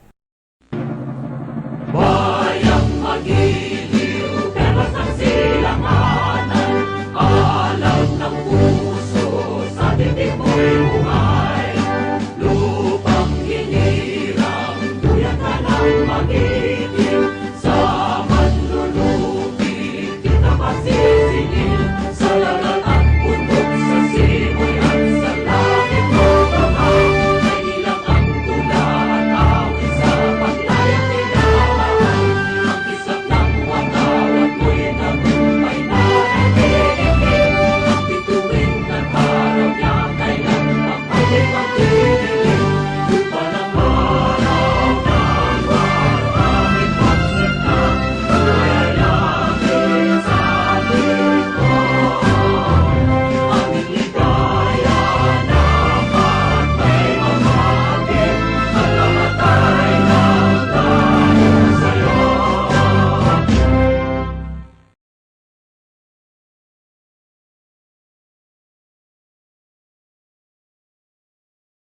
Again, good afternoon. Okay, so whenever I have Zoom classes like this, I always know that I'm with the high schoolers because you're the ones with the least open cameras. Parati na lang di nagbubukas sa mga high schoolers. Bakit kaya? What are you hiding? Why don't you show your faces to me? Ayan, yung mga nagbubukas ng mga cameras, these are the beautiful and handsome ones. Hala, ayan, nagbukas lahat. Very good. Yeah, love it. Thank you so much for opening yourselves to me. Again, good afternoon. For those of you who are joining us for the first time, welcome to Victorious Homeschool. Ayan. Hello si Mami. Hello CJ. Sila Jenny Rose, hi. Jansen, hello. Jansen, hi. Okay, si Nate River, hello. O si Jess, magkaiba pala kayo ng screen. Very good. Si Zach, hello Felicity. Okay, Felicity, mas Sophie ba? Or Sophia? I really love the name Felicity. That's why I always call you that, even when I talk to your mom. So si Maverick, hello. Michael, si Denise, si Iron Jason, how do you pronounce that? Zoe. Okay, sino pa? Zara, hello. Daniel, hello. Okay, so for the others, hello, good afternoon. Hindi kayo nagbubukas, so I cannot see you, or at least I cannot see it on my screen right now. So Michael, ayan. All right, so I'm looking at you right now, and I hope so Anne Christie, I hope you get to be more active and eventually engage with our student council officers. Because I don't know if President Gab is with me right now. So si President Gab and Vice President Luis, they will have a separate session with you, and you will get to know them. So nandito rin yata sila Faye and Iya. Okay, these are our student council of Hello, Faye and Iya, nandun sila. Yan sila. Yan. Ayan. So they are your leaders, and we want you all to join them actually. So the leadership opportunities are open because we're about to start our club memberships and club activities, which includes our putting together our newsletter for Victorious Homeschool. So madami dapat contributions and all that. And again, we're so excited. It's still being molded, but there's a lot to look forward to, and I hope you thrive in this year 2022, 2023, where we put in place so many things that are actually opportunities for you to be involved with. So sana pati yung mga arts, no, madaming mangyari for this school year. Okay, anyway, so before we go into the academic portion of my advising to you, punta muna tayo dito sa main topic natin, which is all about our mental health. Ayan. So we are using the material of Anne Freud, which is very different from the presentations that we've had with the younger ones. Okay, so if you have younger siblings who are also part of Victorious Homeschool, iba yung approach pagdating sa high school. So pag high school po kasi, syempre mas mataas yung aming expectations from you. Pero yung expectations namin, sana hindi siya maging source ng pressure. Okay, so what we want is for you to be empowered, because as high schoolers, you actually have the capacity to be self-directed learners. Okay, so being self-directed is not exactly the same as being independent learners. Okay, you're already independent learners. Bakit? As independent learners, you can study on your own. You can go over some materials as directed by, for example, your parent or whatever we suggested to you. So meron bibigay namin, tas magiging independent learner ka. But self-directed learning is actually higher than that. Because if you are self-directed, you actually make decision.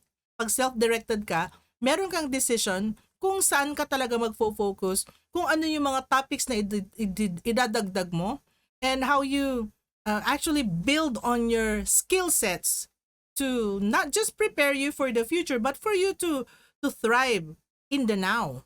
So ngayon mismo. So as a self-directed learner, on top of the prescribed curriculum, ano ba yung interests mo? Ano ba yung mga inclinations mo?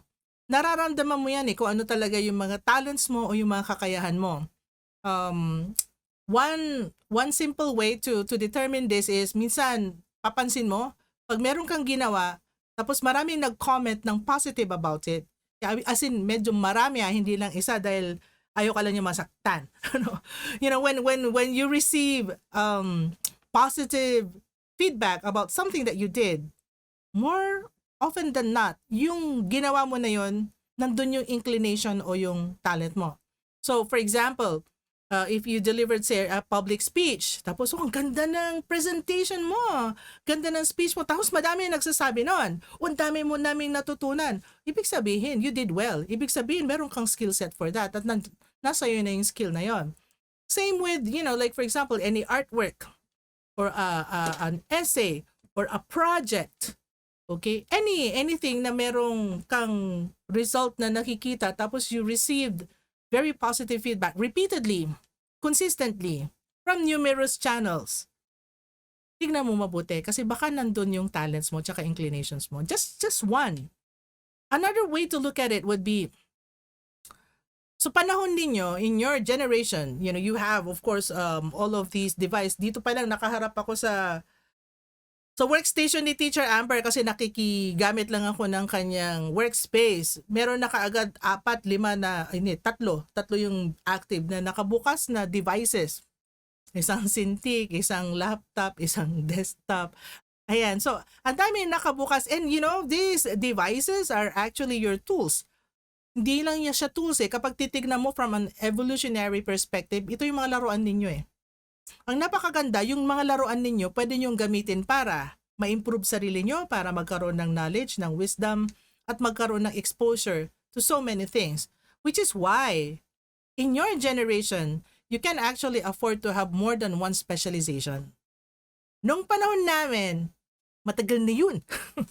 Nung panahon namin, actually mas bata pa malamang yung mga mommies and daddies nyo kaysa sa akin Pero yung panahon namin, ulitin ko, successful ka lang kapag doktor ka, abogado ka, engineer ka, accountant ka, o CPA ka, ano pa ba, architect ka. Yan, yun yung mga professions na successful ka. but it does not apply to your generation anymore. There's so many jobs right now that didn't exist during our time. Nung panahon namin, unthinkable yung, ano yung social media manager na yan? Ayan. Ano yung data management? What kind of a job is that during our time? And yeah, these are very, very common terms and concepts that you are with right now, including digital citizenship, digital natives, and so on. So, ang daming pwede niyong gawin. Now, the thing is, sometimes, dahil sa dami, hindi niyo na alam kung ano talaga yung, kumbaga, ang hirap niyo maging ma-direct talaga kung saan kayo. And sometimes also because of pressure from external authorities, whether from parents, from teachers, from relatives, or not, nag-overwhelm kayo, tapos nagkakaroon kayo ng feelings of feelings of inadequacy. Parang I'm not good at this, or I'm not good, or she is better, he is better, oh I suck at math, or I'm not very good in like this, oh no, my writing is so is so pangit, and so on and so forth. You always have this, negative self-talk. And somehow, itong mga series na to, nakaka-apekto sa perception ninyo sa sarili ninyo in a way because of these negative self-perception, nagkakaroon din ng, nagsasuffer yung mental health. Okay, contrary to the term, akala nyo pag sinabi nyo mental health, bad na. No. Everybody has mental health. In the same way that all of us have physical health. Minsan yung physical health natin okay, right? Kasi wala tayo sakit. Pero pag may sipon ka, or as opposed to, mga nagka-COVID, ayan, may problema yung physical health. Ganon din yung mental health natin. Kapag tayo ay na-overwhelm, parati tayong galit, frustrated, na masyadong malungkot parati, then we don't have a very good mental health as well. Pero lahat tayo, merong mental health. Okay, so with that, I'm going to do the presentation. Try to be engaged with me. Wala akong breakout session for now kasi we're going to dedicate more breakout sessions dun sa series na related to this, which is called My Heart Knows Kung Fu. Yeah, My Heart Knows Kung Fu is all about techniques and strategies to help you improve your self-talk and for you to be fortified and become more resilient. Ayan. But for this one, I'm going to share my screen with you. So, Teacher Amber, thank you. Oh, This is a challenge. you can do it. There you go. Okay, so. Okay, so as I was saying earlier, we all have mental health. Okay, so mental health has something to do with your emotions, kaya may heart yan, and the way you think. That's why meron kang brain dyan, which is all about My Heart Knows Kung Fu. But here, we're going to do the introductory part. This material is from Anne Freud, and they specialize in helping kids and teenagers get hold of their mental health. Okay, so what is mental health? All right, here you go. Mental health is about our feelings, our thinking, our emotions, and our moods. Now, looking after our mental health is just as important as looking after our physical health. Okay, so when you say physical health, kasi nandiyan na yung nutrition, the variety of food that we eat, the exercise that we need to do so that, our bodies are agile and, the blood circulation is normal and healthy and so on. So, ganun din daw, magkasing importante lang si mental health at physical health. In fact, your physical health is really connected with your, they're connected to each other, the mental and the physical health. Okay, so now let's try to answer the following questions with true or false. So, you can type your answer or you can just answer, on your own. If you're with people in your house, you can answer together.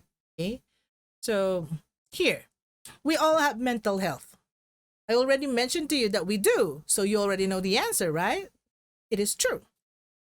Yeah, we all have mental health. Okay? Hindi yung pag sinabi mong meron akong mental health eh. Okay, so do I. Kasi akala nila pag sinabi mong, yan talaga ang mental health. Ibig sabihin pag, ay nagwawala na siya, ay nadidepress siya, ay meron siyang mental health. No, all of us have mental health. It's just that sometimes our mental health is not as healthy as we want it to be.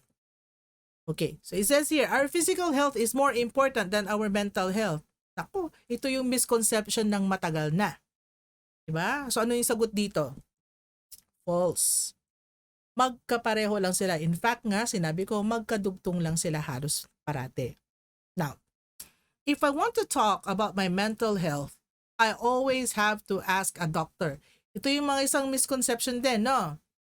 Ay, naku, punta ka na sa mental hospital kasi meron kang mental health.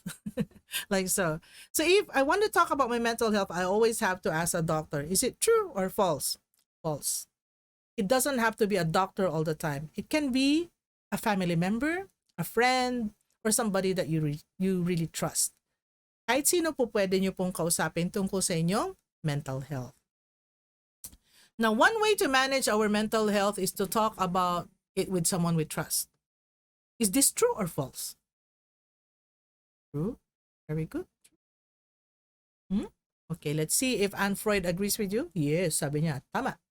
You can talk to somebody you trust. Okay, so let's look at this animation about we all have mental health, just to reinforce the idea that we already have today.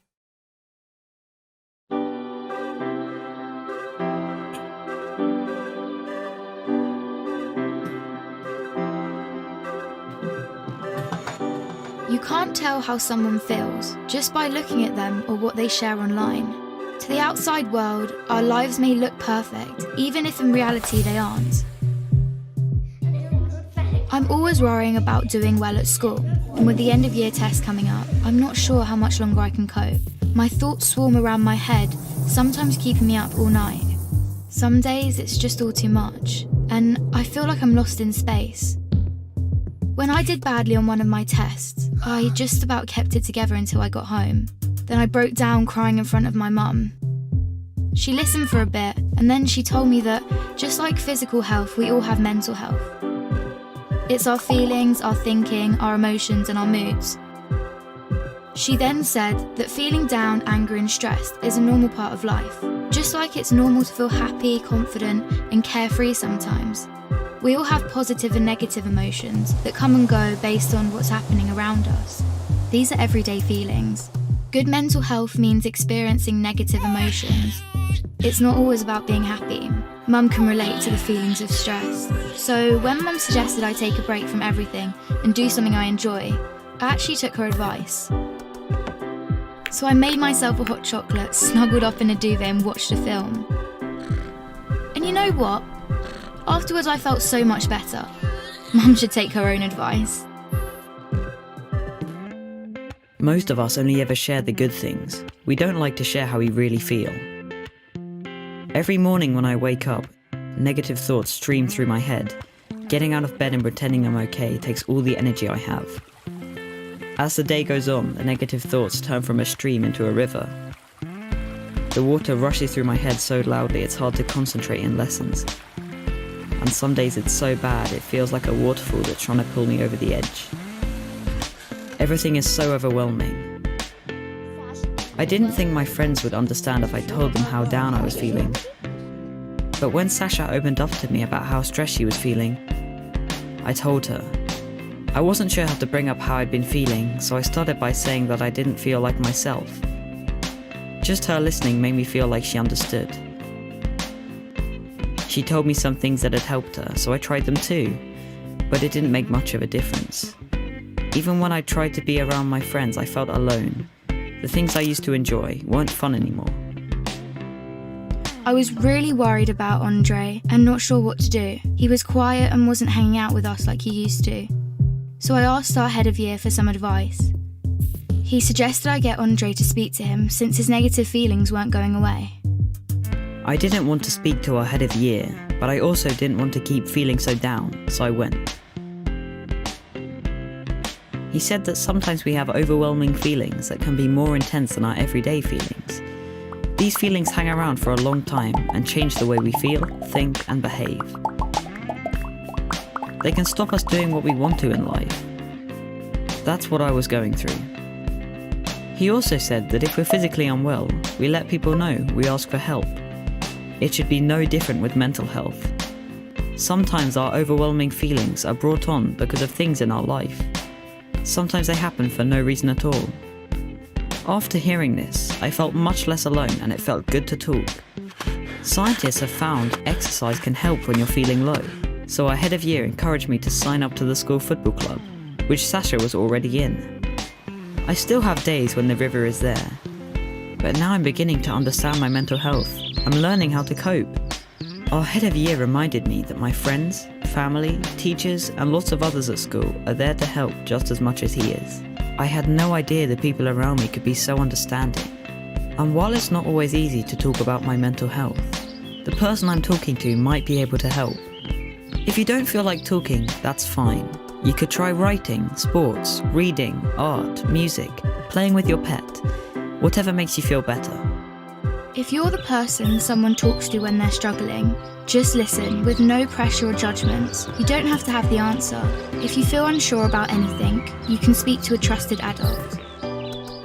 Talking about mental health doesn't have to be difficult.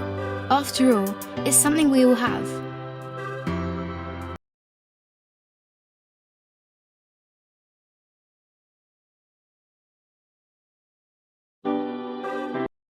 Okay.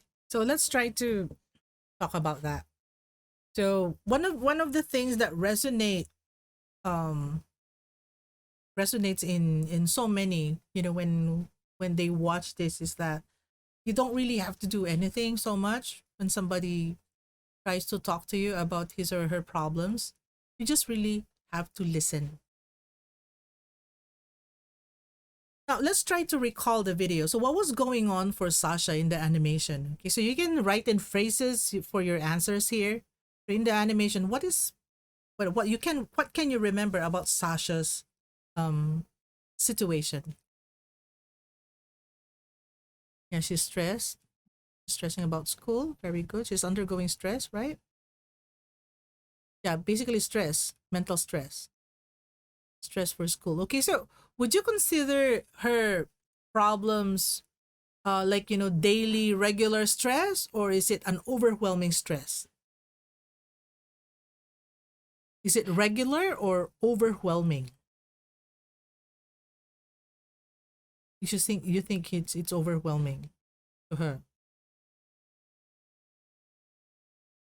You think it's overwhelming. Okay, so let's see if you still think the same. All right. Now, here are some that came from the video. So Sasha was worried about doing well at school. Very good. You got that right. Sasha spoke to her mom about how she was feeling. That was the situation. And, Sasha was able to help herself by taking some time out. Okay, all the hot chocolate and, whatever she did. And then Sasha's feelings went away after a little while. So, in principle, Sasha's feelings are everyday feelings that come and go. And for all you know, you actually go through it, right? Yeah, it's regular. So you feel bad, and then after a while it goes away, right? Sometimes it goes away because there's something that you watch on TV that made you cheer up, or you just had yourself a hot cup of cocoa, and then you feel somewhat better. You talk to your mom, and then you felt better. So these can be things like I don't really know what I want to be someday, or I don't really know what kind of job I would end up in. Kaya kapag nandyan sa teenager level na yan, so nandyan yung mga pwedeng sources of everyday stress ninyo, or there's a math concept that I cannot understand, or I can't seem to teach myself how to write better, and so on and so forth, or my little sister is annoying. Hindi naman, pero parang mga ganon, yung may mga little things that bring you down. What about Andre? What do you recall about Andre's situation? Yung situation niya, ano nangyayari sa kanya? What is he what is he sad about? What is he What are the things that he considered as problems, etc.? What do you remember? Negative thoughts? Okay, good. Tama, no? Yung river of thoughts ka, no? Sabi niya. Yeah, I also saw that, things that he used to enjoy did not excite him anymore. Yun yung delikado doon kasi if you have nothing to look forward to, you don't care about what happens, yun na yung papunta sa depression. Yeah, and because of that, he cannot focus well. Yeah, again, negative thoughts. Pag hindi na siya napapasaya ng mga bagay na dating nagpapasaya sa kanya, medyo malalim na yung kanyang nararamdaman. Dream of overwhelming negative, this will sometimes turn into waterfall. Yeah, tama, very good. You understand, you got that right and you remembered. Okay, so these are the things that were going on in Andre's life. Okay, so Andre's feelings were long lasting. Hindi niya ma-overcome basta-basta. And it stopped him from doing what he enjoys.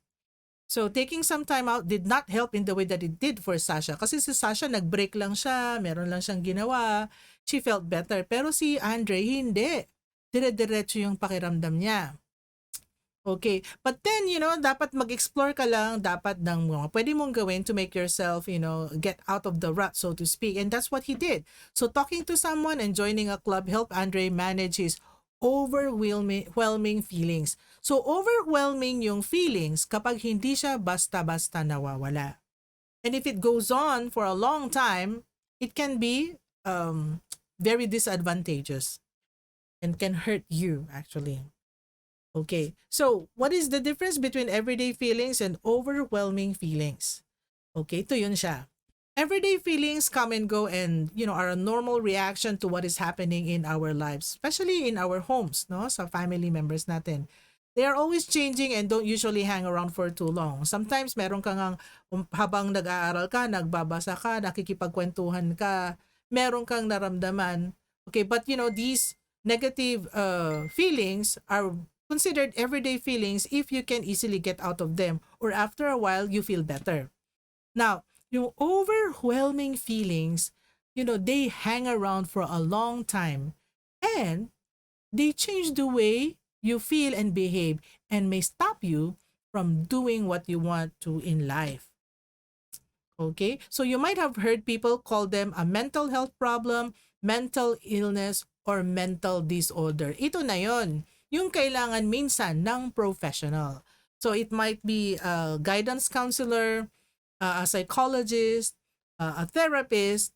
Yun yung mga kailangan ng kausapin. Kailangan may yung authority na hindi lang siya basta friend. Yung friend mo, pwede ka, you might feel a little better, pero papansin niyo if you've heard of stories like, they seem okay. Sabi ng mga friend niya, okay naman siya kanina, ganyan-ganyan. Pero yun na, ayaw na lumabas pala ng kwarto, ayaw na kumain. And so hindi na siya, wala na siyang motivation. So this is when the feelings are actually overwhelming. So there has to be something done. So talking with a friend or people would help, pero sometimes it should be escalated to people who know how to handle this mental health problem. So again, just to differentiate, just so you know yourself better, no? Ayan, tama. Everyday feelings are like short bursts of anxiety that come and go. Okay, overwhelming feelings, basically long-term anxiety. Very good. Thank you for sharing that. And they exist. Lahat tayo dumadaan sa mga ganito. Okay, so yan, everyday feelings, overwhelming feelings.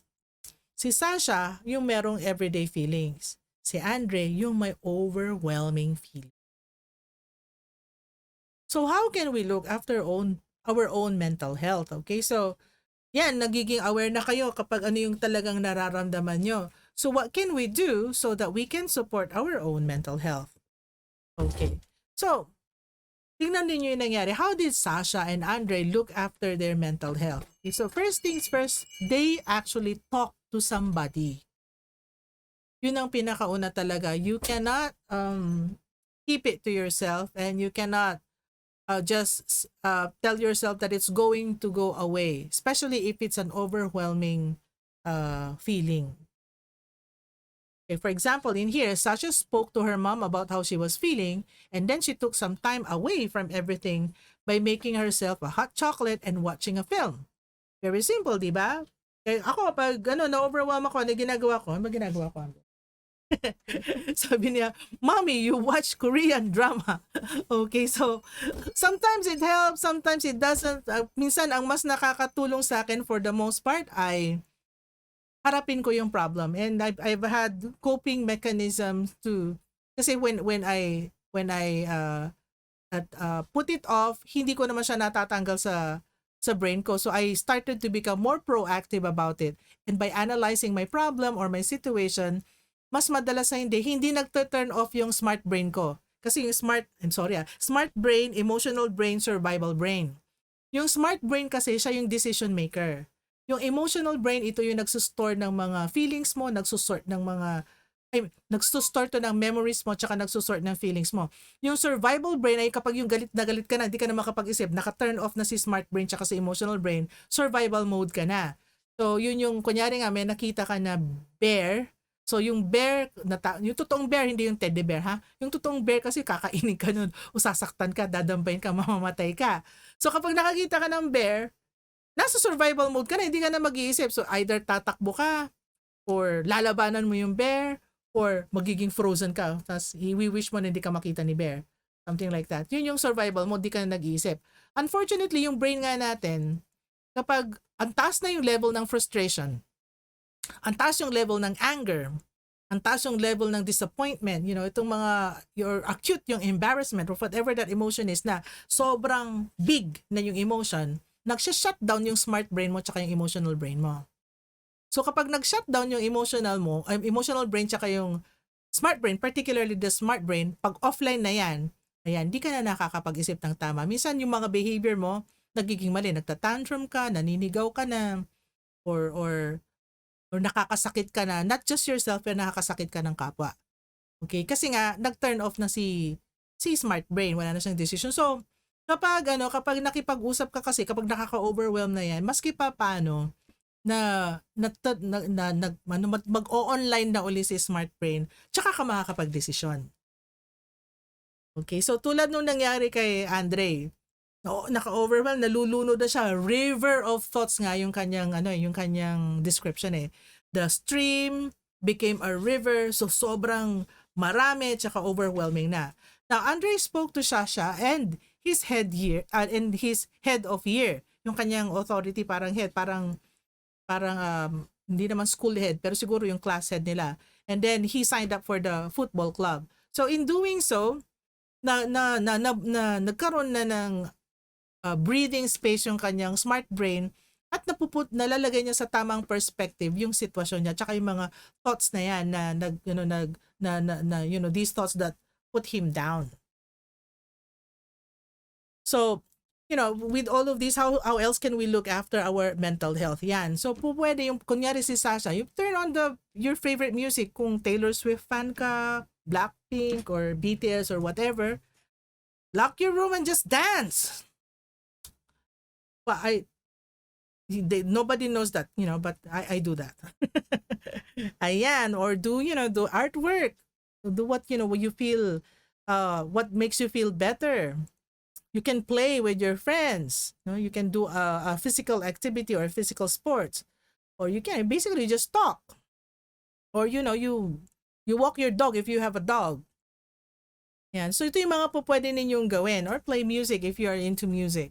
So many. Try to look for the things that you actually enjoy and then put your self in that and be fully present for that activity. And it kind of, it will at least, it might not solve the problem, what you perceive as problem, but it can turn on your smart brain. So where can you find support? It's all there in your home. Now, if your home may not be the best place, kung meron mang kulang na kailangan the reason why we're homeschooling in the first place because your parents are the primary people that you look for when you are having problems in all the aspects of your life.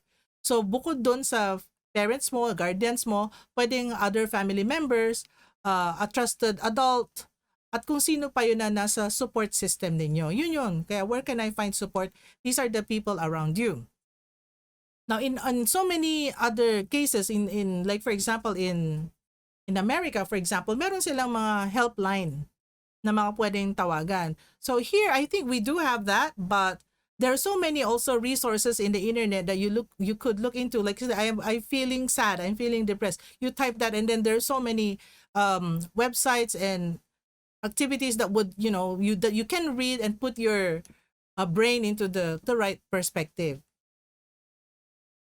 Now, with as a parting video for this lesson, so it's basically me just talking, and I hope I called your attention to how your brain works. Okay, so introductory lang naman to, but the thing is, you have to realize that there are thousands of thoughts that cross your brain or your mind every minute. If you become more aware of that, pag makita ninyo, mas makokontrol ninyo kasi ang dami mga walang, minsan useless, what you call useless, or sometimes they may be negative, or sometimes positive, or may curiosity lang, ang daming klase niyan. So I want you to watch this video, which I also shared with the younger ones, by the way, because I believe it is relevant to people of all ages, including, our parents. Well, and in fact, kung minsan nagkakaroon ng conflict man sa bahay, like say for example, mainit ulo ni mommy, or nagagalit si daddy, or disappointed si lolo or si lola, like that, you have to realize that kung ano yung makeup ng brain ninyo, remember what I told you about the smart brain, the emotional brain, and the survival brain, ganon din lahat ng mga tao, including the people who are supposed to take care of you. So they're also humans, and they are also vulnerable to these things. And so if you are aware, it puts you in the position to recognize and be more understanding. So bakit ang init ng ulo ni daddy, for example? If alam mo, namumroblema si daddy sa may problema sa work, or meron siyang or worried siya actually, kaya akala mo galit pero actually mas worried siya. Yun yung manifestation ng behavior niya. Pag worried siya, pag big yung emotion, hindi nagwo-work yung smart brain, nandun siya sa emotional level, nagpapanik siya. So minsan yung magiging result nun ay yung suplado, nagagalit, tapos biglang magtitingin na lang kayo magkapatid, ganun si mommy, si daddy, ganyan. So intindihin nyo, kasi kami, madami rin po kami pang pinagdadaanan, kayo din. So the thing here is, for us to support each other's mental health, we have to be aware, educated, and be proactive about it. So I'm going to leave you this video for this topic at least, and I hope it gives you a different and refreshing and more positive perspective.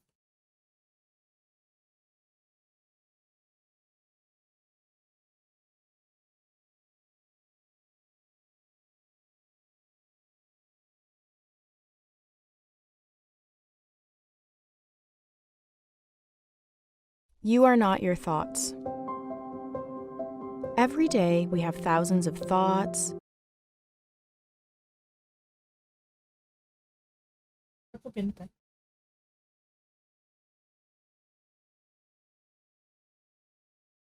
Hey.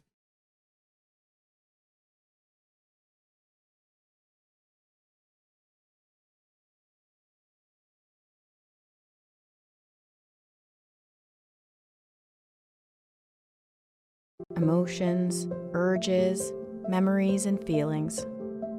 From the time we wake up in the morning, all throughout the day, to when we lay down to sleep at night. No matter who we are, we all have thoughts swirling around in our heads. We even think and feel in our dreams. Often, we don't realize how many thoughts we are having, and we get lost in them. Sometimes we're not even aware that we're thinking. We seem to be swimming in a sea of our own thoughts. When we are surrounded by our thoughts, it's easy to get caught up in them and react automatically, sometimes in ways we don't even mean to react. We might hold on to some thoughts, even when we don't want to, and it can feel like our thoughts are overwhelming. But thoughts are not facts, and they are not always true, even if they seem to be.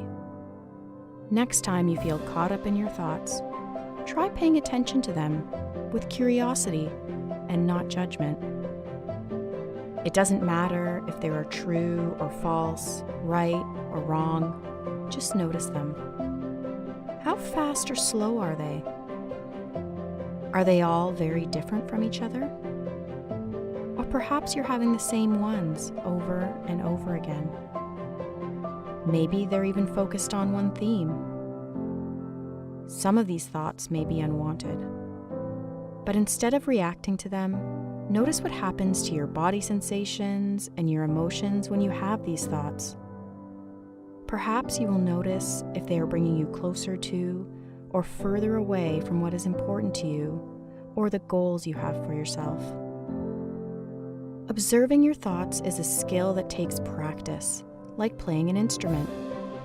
Sometimes it'll be easy for you to be able to notice and respond to your thoughts. Other times, you might have to work really hard to get some distance from them. You might even have to keep letting go of the same unwanted thought over and over again. But don't give up. Keep trying. Like waves in the ocean, thoughts are always passing through our minds and can affect how we feel and what we do. But they are not us, and we are not our thoughts. Learning to be aware of our thoughts can allow us to respond with more choice instead of reacting in ways we may regret. Observing our thoughts gives us some distance to see how our thoughts make us feel. We can then choose to act in ways that bring us closer to the things and the people that are important to us.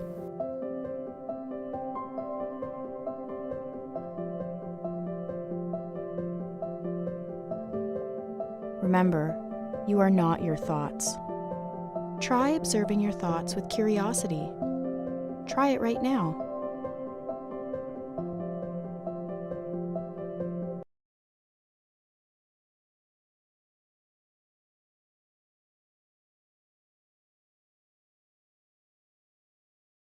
Okay. So I'm reading through some of your comments and my mic is turned on. Okay. So I'm reading through some of your comments and yes, that's true. We parents grow along with you. So like for example, if I commit mistakes, I did. Your teacher Amber is my daughter, by the way, and I've since apologized to her for doing some wrong things while she was growing up because I didn't know better. Talagang tama, we also grow along with you. And another one, you shouldn't also feel guilty for having your share of tantrums when you were younger. Kasi yung kinikwento ko sa inyo na brain natin, yung smart brain, emotional brain, and survival brain, lalo yung smart brain kasi natin, it takes time to improve and develop. So yung mga bata, lalo kapag yung mga yan, preschool to early grade school years, hindi pa po develop yung kanilang smart brain or you call that your prefrontal brain. Hindi pa siya develop and that's why they cannot regulate their emotions. Ayan. So, usually kapag merong tinatawag nating mga disorder, yun yung yung hindi naman na damage or yun yung hindi functional dun sa aspect ng brain. That is why the emotions overwhelm and simple thoughts na akala mo simple lang sa iba na mabilis nilang ma-overcome yung mga negative thoughts na yan, sa kanila it drowns them. It overwhelms them. So in terms of the cognitive behavior therapy, yung ganun kasi what it does is it tries to help the person intellectualize what's happening to the brain in terms of the thoughts that are flowing through it. Kaya yung premise nung yung video is you are not your thoughts. Why?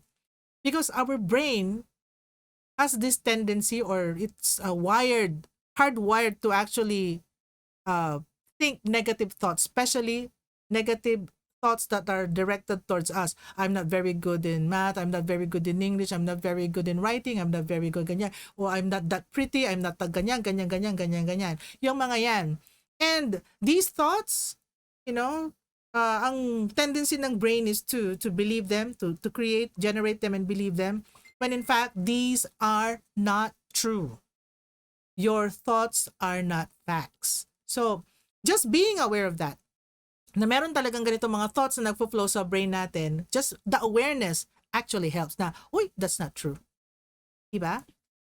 Our thoughts aren't us, even if they're true or not, like in math, okay? Don't say that you're not good at math. It's very helpful to ask for help instead of thinking that you're not. Yes! Actually, I did teach this before, right? I'm not good at math. Hindi naman math. Yan, in general. Topic lang eh. I'm not good in multiplying fractions yet. I'm not good in solving algebra problems yet. Parati kang may yet dyan. Kasi ibig sabihin ng power ng yet, you are still in the process of the journey. Hindi ka pa tapos. Pag tapos ka na, ayan, malalaman mo na at matututunan mo na yan. It's a process. And sometimes there are so many things that, take time. Pero hindi mo naman pwede sabihin na, I'm not beautiful yet. Hindi pwede yun. Kasi all of us are beautiful. Nandun dapat yung premise. Okay, the only reason why you think you're not beautiful or handsome or pretty enough like that is if you compare yourself with others, which is something that you should never do. There is only one of you in the entire universe. And that's actually the lesson 1 in My Heart Knows Kung Fu. And we're going to tackle that next time in September. We will have all of these tools and techniques to fortify our brains and our hearts so that we can be really future strong. Now, bakit ko ina-emphasize ito? Because your mental health, your well-being actually affects how you take in information and how you learn. Di ba sinasabi nga nila kahit gaano ka katalino in terms of facts and details and all that, if you don't have social and emotional cognition, walang silbi. Okay, and so we start here. Let us build stronger hearts and minds by being aware of these things. Okay, so we're going to share this in your Google Classroom because these kinds of learning bears repetition. Okay lang siya na i-repeat at balikan ninyo kung ano yung mga na-miss out ninyo sa video. And there's also a very simple activity sheet there that you might want to do. Okay? At i-share ninyo sa amin. You can submit it in the Google Classroom. It's not exactly a requirement yet, but it's good to share, and at the same time, it's good for you to answer. Just the process of answering it would be very helpful. I'm telling you. Okay? So if you have questions about this topic, that's grammatically, ano yun? Hindi ko nakikita lahat ng mga messages ninyo. But anyway, so that's it. If you have questions, can I remove this one? They might want to unmute themselves. Here you go.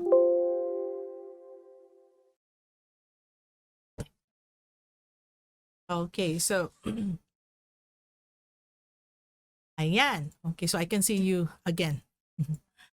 Participants are now allowed to unmute. Okay, so you are allowed to unmute yourself if you want to share, speak up, and have questions for me about this topic before I go into your academic advising. But it's good for you to rewatch this, no? And I hope you all do. Okay, so CJ, you have something to share with me? Not much, pero I love the lessons that you sorry for my bad grammar and my pronunciation. It's okay. It's because okay. I saw an architect YouTuber who Yes. learns how to that's it, Yeah, thank you, CJ. Yeah, thank you. Filipino lang siya po. Yeah, thank you. So, sino pa who might want to share? Faye, may share ka, Faye? Gusto ko lang po sabihin, thank you po sa assignment na binigay niyo po sa amin, Teacher Len. Kasi parang habang sinasagutan namin to ni Iya, na-realize ko na parang nagtitake kami ng therapy session or something kasi review namin yung mga feelings na mafe-feel namin habang anxious kami or yung mga physical side effects. Tapos na-realize ko, ang dami palang mga physical side effects na nangyayari kapag anxious ako. Pero gusto ko din how dun sa assignment tinulungan kaming malaman kung anong pwede namin gawin kapag nangyari yung mga 'to, and how to prevent these things from happening. So, salamat po talaga, Teacher Len. You're Ay, welcome. Yeah. and may question din po dun po sa Yeah. chat box. So I'm not looking at it right now. The homework from the G. Drag it. Okay. Wait lang ha. Alin dito? Saan yung question? Can you? You can click and drag it. Okay, I'm going to click. Very top, the very top. Yeah, I know. Okay, okay, there. Okay. Oh, okay. I'm dragging it now. Okay. So sabi niya, have to assume that they don't want to be too much intruding their Yes, overthinking can be bad. I'm not good in written English yet. Okay, Nate River, we will have writing sessions. See, Johan, the homework from the Google Class, is it just like last year? We need to submit. Sometimes, I might request it, Johan, but right now this one is just optional. You don't have to submit it. It's really just for you. Or submit it to mommy or daddy. Okay, thank you. Thank you, Johan. Sino pa? Ay. So, going to minimize like so. Ayan. So, under questions and sharing. So, yeah, I hope, this somehow, my objective for this lesson is really to simply make you become more self-aware. Na so many thoughts really cross your minds every day. Na sometimes, we think that, kasi our brain can be very tricky. Akala natin totoo sila. At kapag totoo sila, pag naniniwala tayo, nai-erode yung confidence natin. Nagkakaroon tayo ng misconceptions about ourselves, when in fact it's basically this emotion na yung tong emotion na negative na to yung nagti-trigger ng, or baliktad the thoughts actually trigger the negative emotion, and the negative emotion would trigger the negative thoughts. Para silang symbiosis na ganun So, being aware of them and catching them before they metastasize, so to speak, bago sila maging overwhelming, it's really very helpful. Na kapag may sinabi ka na ganito, hindi ikaw yan. I'm not good at, I'm like this, lalo kapag negative yan, hindi ikaw yan. Now, if you bring this further kasi, meron naman tinatawag na how to gain positive mental health. Yun na yung My Heart Knows Kung Fu.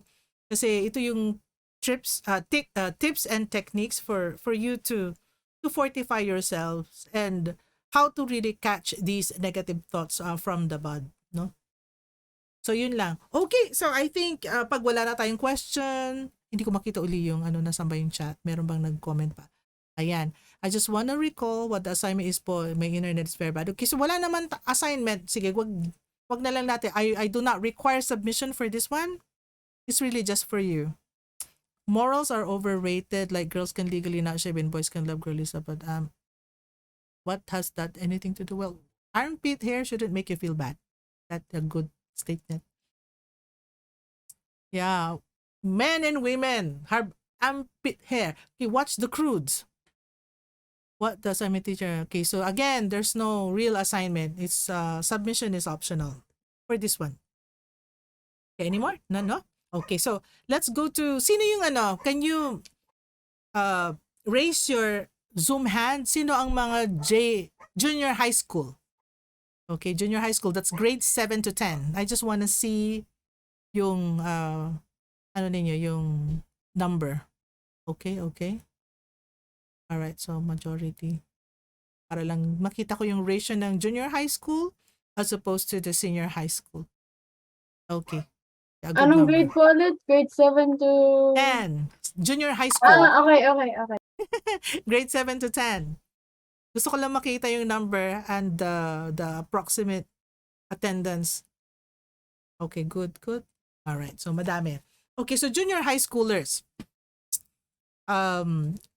Na-access nyo na yung Google Classroom nyo, Okay, so hands down para makita ko rin yung mga sagot ninyo sa mga susunod ko na tanong. So dito na tayo sa academic advising. Lilipat ako ng chair. Ayan. Okay. So next question. All right? So sino sa inyo ang nag-access na? Kayo mismo, personally.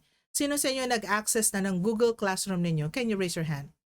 you actually personally access your own Google Classroom for junior high school, grade 7 to 10? All right.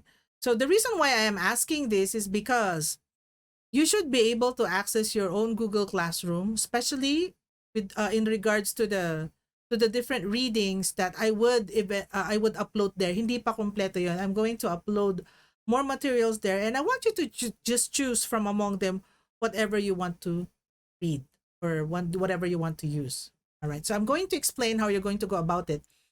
In Victorious Homeschool, we advocate self-directed learning, independent learning if that's what you understand. So grade 7 na kayo, meron na kayong enough background on arithmetic, okay? So meron na kayong computational skills. Meron na kayong reading skills. Okay, not all, meron mga special cases, okay? But for the most part, you're capable of comprehending and following instructions, right? Okay, so therefore, meron nilalagay doon, ongoing yung pag-upload kasi malaging busy ang mga teachers at nagkasakit pa yung dalawang teacher writers natin, no? So, pag meron na nandoon, definitely. So, ang makikita nyo doon are e-study materials for math, English, science, Filipino, and Araling Panlipunan. So, nakita nyo na siguro yung mga ilan doon. Yung mga iba hindi pa na-upload. Okay, so how do you use them for studying, okay? If you're going to use them.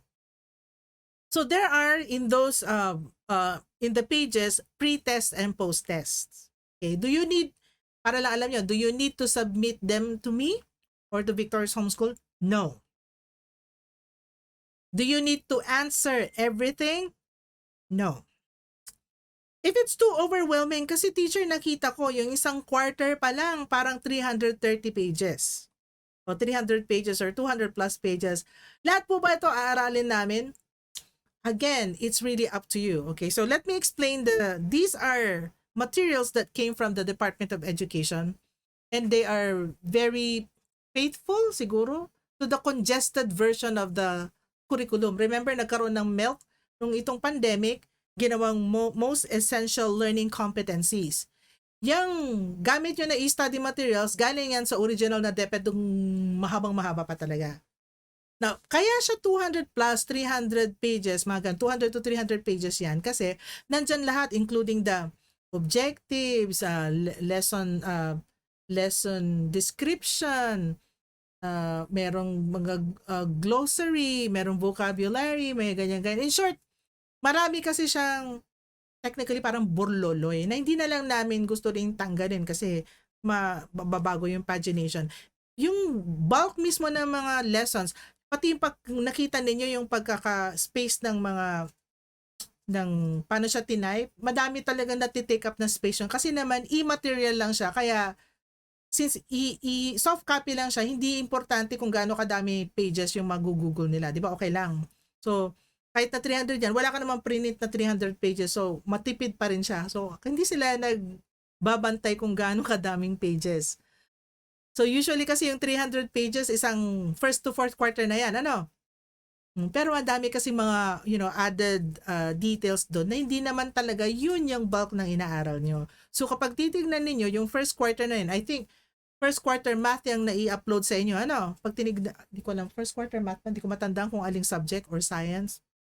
Hindi ko matandaan which one yung inauna na in-upload sa inyo. But the thing is, yung first quarter material na yon, kung titignan nyo, yung lessons nun, hindi naman ganun, hindi kasing haba ng perception nyo na parang, 300 pages nakakadula. So the reason why I wanted to talk to you about that is because you don't have to be overwhelmed. Meron kayo doon mga parts na talagang parang glossing over lang, meaning you can just read them through quickly. At merong mga lesson presentation that you have to, read more thoughtfully. Tapos makikita ninyo, merong siyang pang-check. Okay, so merong pre-test and post-test. Okay, so again, ongoing yung paggawa ng answer key kasi kahit si DepEd wala. So kami yung gumagawa ng answer keys, but like I said, medyo mabagal ng konti because we're so busy. But I hope, you start going through the materials. At kapag makita ninyo, pwede rin kayo mag-rely doon sa study guide, yung learning guide of topics. Pag may nakita kayo doon na mga topics na gusto ninyo, You can use the internet to search them. You can go to university-based websites. Okay, so ano yung university websites, teacher? Usually kasi kapag ang may-ari ng websites ay tulad ng National Geographic or merong .edu.ph, mga universities na yan, or parang school yan, parang .edu na high school, like so, pakikita mo .edu, mga ganyan, reliable yon. Kasi ibig sabihin, schools yung may-ari ng websites at nagsishare sila ng mga topics about certain things na university-based or research-based. So like for example, sa math, pwede yung gamitin ng khanacademy.com. Meron ding math UC na mga website. Kapag English yan, you have the Purdue. Pwede ba akong mag-type? Ita-type ko yung mga sinasabi ko. Okay, so again, for those of you who are not very aware of this one, so for mathematics, you can go to khanacademy.com. Okay, so kahit sa mga senior high school, pwede ito ha. Asan ng dot? Ba't di ko kasi kilala tong keyboard na to? Khanacademy.com. Ayan, so that's one. For English, you have, I don't know the exact, the Purdue Owl University. You just type that and then it will direct you. Yan lahat ng writing lessons, English grammar, language arts na andyan. Okay. So, what else? For other websites that can, nalimutan ko yung, papashare ko na lang kay Teacher Amber yung list, pero ito yung pinakadalawang importante especially for mathematics and language. For science, there are so many. Okay, so you have, say for example, National Geographic, the History Channel. Madami po tayong mga resources online. So when you look at your quarterly learning guide of topics, makikita yung mga, kunyari, first quarter, ito yung mga topics. You can just choose which ones you want to focus on for now. Tapos yung aralin nyo lang siya, and may maglagay lang kayo na, of course, if your parent is the one who's going to grade you, dapat meron lang kayong mga notes na, okay, so I read about, ganyan, mag-notes lang kayo sa notebook para na-track nyo din kung ano yung mga natutunan nyo about this particular topic or subject. Now, with regard to parang assessment, you can actually present it to your parents, or kapag merong kakabit yun na, say for example, mga quiz, kapag kunyari ang naging resource mo ay PDF na exercises na galing sa mga websites na mga to, sa Khan Academy puro quizzes yan tsaka seat work. Then you can also use that to parang determine your scores and your grades. So sabi ni Nate, Khan Academy is comprehensive in math, physics, biology, and chemistry. Thank you, Nate. And really, even they also have English language arts right now. So ang dami-dami nyo nang makukuha doon na mga learnings. Math, marami math, science basics. If you want to dwell into psychology, again, there are other websites as well. It's just a matter of writing the right keywords in your Google. Ask ko lang po, makikita yung recorded na video para dun sa website. Okay. So, Athena, I think na share ni Teacher Amber. I will get back. Papacheck ko kung naibigay sa Google Classroom. Okay. So what else? Yeah. So yeah, for that's for the junior high school. You have questions for me? You can unmute yourself para mas maganda kapag parang paano, marami kasi kapag magulang yung if your parents going to ask me, gusto kong sabihin na I want to talk to your child. Kasi pag hindi pa handa, if you're not ready, say for example, you're grade 7 and you're so used to receiving instructions from a teacher, for example, yeah, there's a little bit of adjustment period. But the thing is, what I want to really happen, or what I encourage you to do, is to take charge of your own learning and education. You are more than capable. Now, if you have all of those negative thoughts, I'm telling you right now, your thoughts are not you. You are capable. You can read. You have computational skills. Unless meron sa inyo hindi pa marunong ng addition tsaka subtraction, yun, kailangan natin siguro magpa-tutor ng konti. Tuturuan namin kayo ng konti, mga magulang nyo. Pero kapag marunong na kayo nun, wala dapat kayo na textbook na hindi kayang aralin. Now, teacher, nasa grade 8 po ako pero feeling ko hindi pa ganun pang grade 8 yung alam ko sa English grammar, ganyan-ganyan. So, you know, in reality, yung English grammar can be learned in 2 years. Lahat na yon, including writing. But the thing is, ano kasi, ginawa tayo na parang mechanical na merong grade 1, grade 2, grade 3, grade 4. Now, here's one thing that I want you to be aware of.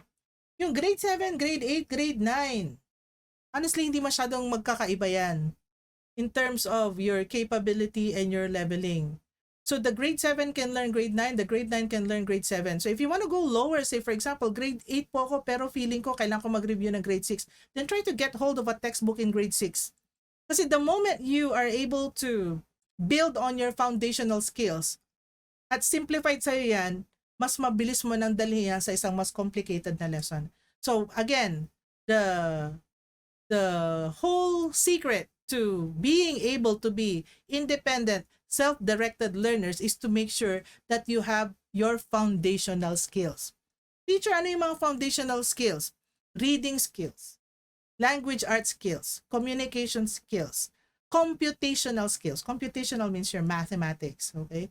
So alam mo na yung mga yan, arithmetic, basic algebra, concepts, okay? So your parts of speech into sentences, into paragraphs, into essays, kapag meron ka na yan, then you're capable of decoding texts, informational text, paragraphs, essays, longer text, informational text in your textbooks. Kaya mo na siyang i-decode. Now, if it is overwhelming, nobody's pressuring you to do it fast. Kunyari, teacher, 10 pages kailangan ko basahin or ganyang kakapal. O di ba yung ganyang kakapal na babasahin mo, nagsisimula yan sa isa. Then, you know, read the first page first. And then the second page. And then the third page. There are some things you don't understand, Google it. In short, what I'm trying to tell you is, you know, if you have that kind of mental capacity to simplify everything and that, you know, work on them in doable steps, in steps that you are able to take charge of and control, there is nothing you cannot study on your own. Now, if there is really a compelling reason na talagang medyo behind ka in so many, you know, like, hindi ka talaga nabigyan ng foundational skills, then yeah, that's the solution. Go back to the foundational skills then. You can go lower than your level and then work up. So, paano teacher? Ito yung kailangan, sinabi ni DepEd. Ano sinabi ng brain mo? Anong sinabi ng heart mo? Anong sinabi ng capabilities mo? Ba't natin pipilitin kunyari mag-aral ng grade 9 pag hindi pa natin kaya muna? Sa topic na yun, hindi naman lahat. Siyempre, kaya mo naman yung mga ibang grade 9. Simple sa topic na yan, ay hindi ko to natutunan kasi nakaka-transfer ko lang dito sa homeschool. Nung nag-lesson si teacher nito, absent ako. Ayan, that's when you utilize your internet and try to focus on those, you know, learning gaps. Right? Very good. We can study anything since we, you know, with our technology is very advanced. You can learn anything. Very good, Michael. That's it. One of the primary reasons why it's really best to homeschool when you're in high school is you have the 2 F's. All of them good words. Freedom and flexibility. So, paano kapag ito yung lang naral ko, teacher, tapos ito yung nandito sa learning guide? Ito yung naaral mo. Okay, ano yan? Math, English, Science. Okay, so, paano ko magbibigay ng grade? Paano pagbibigay ng grade si mommy o si daddy? O paano ako magsasuggest ng grade para sa akin kay mommy at daddy? You grade whatever topic you were able to cover. You base your grades on the topics you covered. Who's gonna check you? Me? I'm your advisor. So I will just ask you, okay, can you share what you've learned? And that's it. I don't even get to ask you. You just have to volunteer to me what you want to share. Okay, so that's for the junior high school. You have very amazing moms and dads. They are your main resources and facilitators of learning when there are things that you don't understand. And even if mommy and daddy might not have that expertise, you know, but like for example, ikaw mas magaling ka na sa math kaysa sa kanila, 'di ba? You have exceeded their ability, capabilities. That's where you go into the resources available online, and there are so many. By the time, for example, teacher Amber and her friends, you know, who were under my coaching class before, nung high school sila, nung mga grade, di ko alam kung anong grade sila, mga 15 years old sila, 15, 16 years old sila, nag-start na silang mag-explore ng mga free online courses from Coursera, from Udemy. I'm going to type that down too para magkaroon kayo. This applies to 7 to 12 ba? Hindi lang po junior high school. Okay. Ayan, tama. Let me go to the everyone in meeting. So, okay, so dito kayo po pwedeng maghanap ng mga free courses that would, you know, be interesting to you. So we have what you call Allison.org. Okay. Udemy. Coursera. EDX. I forgot the other one. Basta there's so many. You just say free online courses. Okay, so these courses, meron silang mga introduction to anatomy, introduction to biology, introduction to medical technology, introduction to teaching English, introduction to whatever. So lahat ng mga introductory courses na yan, you can get them for free. Marami sa kanila free courses. And if you want to get yourself a certificate, you just pay, see my thing, but between 40 to between $25 to $40, and you will be given either an electronic certificate for it, or you can be sent a physical certificate. Yeah, si Marco, very good. See, you've been doing homeschooling since grade 7? Okay, good. Yes. So the thing is, pag nag-homeschool ka, hindi ibig sabihin na wala ka gagawin or wala lang talaga. You know, you're the one who's going to put that semblance of a structure, and you're the one in charge. Usually sinasabi ko, the parents are in charge. Your parents are your anchors. They are your facilitators of learning. When you say facilitator sila, hindi necessary na kanila yung expertise. Pwedeng i-direct nila kayo kung saan yung expertise, whether it's an online resource or a tutor or an expert or a professor. And in this case, for example, you get to experience Volt-in classes to fortify you in particular topics that could be very helpful to you. So that's what I want to emphasize. So kung ano man yung mga materials nandoon sa grade 7 to 10 ninyo, and whatever that we're going to put in there, these are just your options. You can select which ones would work for you. They are not required. Yun yung parato ko in-emphasize. Pero ibig sabihin, pag hindi yan required, then all the more that you have the freedom to choose. Right? So you should be driven by, again, your potentials, your inclinations, and your interests. Usually, what you're interested in are your talents. You become good at them kasi interesado ka nga. So there is repetition. There is, lumalalim kayo doon, etc. So doon kayo nagiging magaling. Okay? So questions so far, grade 7 to 10. So at least dito sa present na to, no? The students who are with me right now, I hope it's very clear that you can take charge of your studying. Yes, the study guide is there. The learning guide of topics is there so that you can be guided accordingly to yung mga inaaral ng kapwa yung mga estudyante na pareho ng level ninyo. So yung grade 8 learning guide of topics, naka-base ito sa 7 or 10 books ng topics na mga DepEd issued from Rex Bookstore, Bibal, Abiba, Publishing, mga yan. Yung mga ginagamit ng mga iba-ibang schools sa Pilipinas, yan yung mga topics din na inaaral nila. You can go to their introductory level lang, or you can go beyond depending on your interest or the materials that you're using. All of them can be searched using the internet. I gave you some resources that you can tap into, but otherwise that's it. So for junior high school, you have questions for me? Please unmute yourselves. Who wants to talk? Nakataas ba si Marco, Carl? May tatanong kayo or nandiyan na hindi naiwan nyo lang na naka-raise yung hand?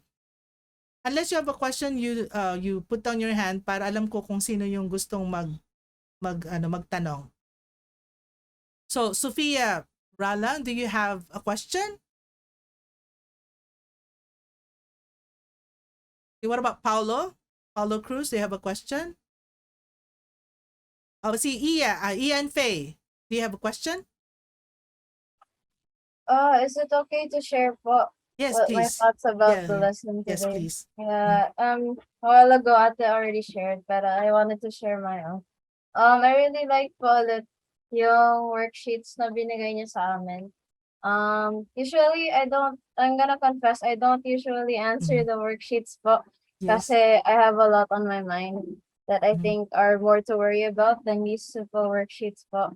Yes. Pero when I answered these worksheets, I was able to find out more about myself and I realized po na um I shouldn't always run away sa mga problems ko kasi that's how I usually cope po with my problems, with yung stress po, anxiety, ganun. I usually deal with it by running away from those problems and pretending that they don't exist. But this helped, yung sa worksheet, my part it's a worksheet where I had to answer ways I can do to reduce anxiety and stress po, and then I was able to find answers to some of my questions.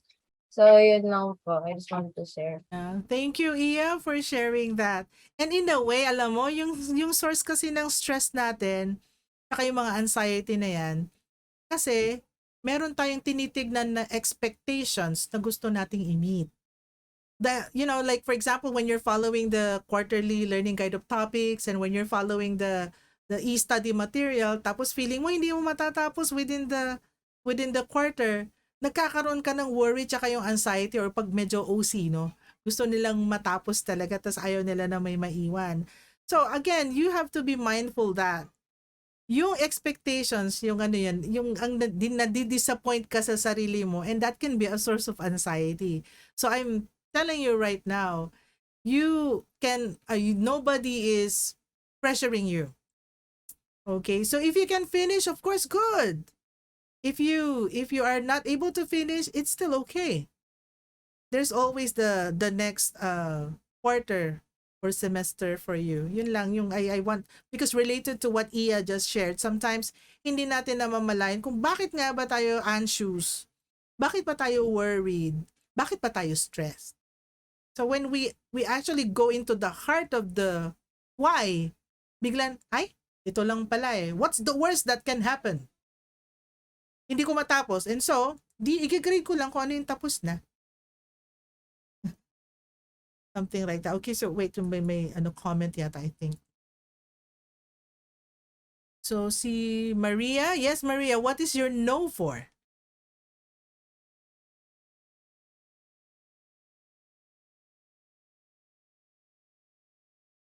The worst that could happen is them saying no. Okay, who is them? Now, so you mean your authority, the parents or the teacher? Yeah, the worst that could happen is them saying no. No about what? Okay, so it depends on what tama. So like for example, can I go to my friend's party and you're so scared to ask permission because you're scared of what your parents are going to say kasi gustong-gusto mo ma-attend ng party. And what's the worst thing that they could say? No, you cannot go. What's so scary about that?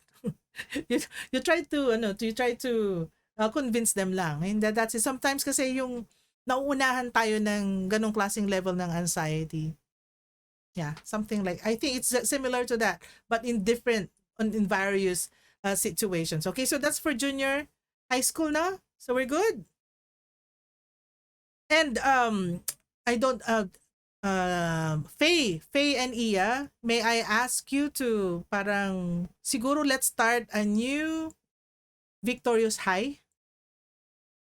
Yeah, let's start a new Victorious High.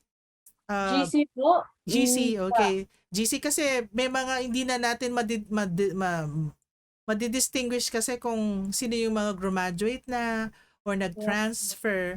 So I guess it's best to start a new GC with a new what do you call this, image or logo para mas masundan natin aside from yung ginawa ni Kuya Rap, no?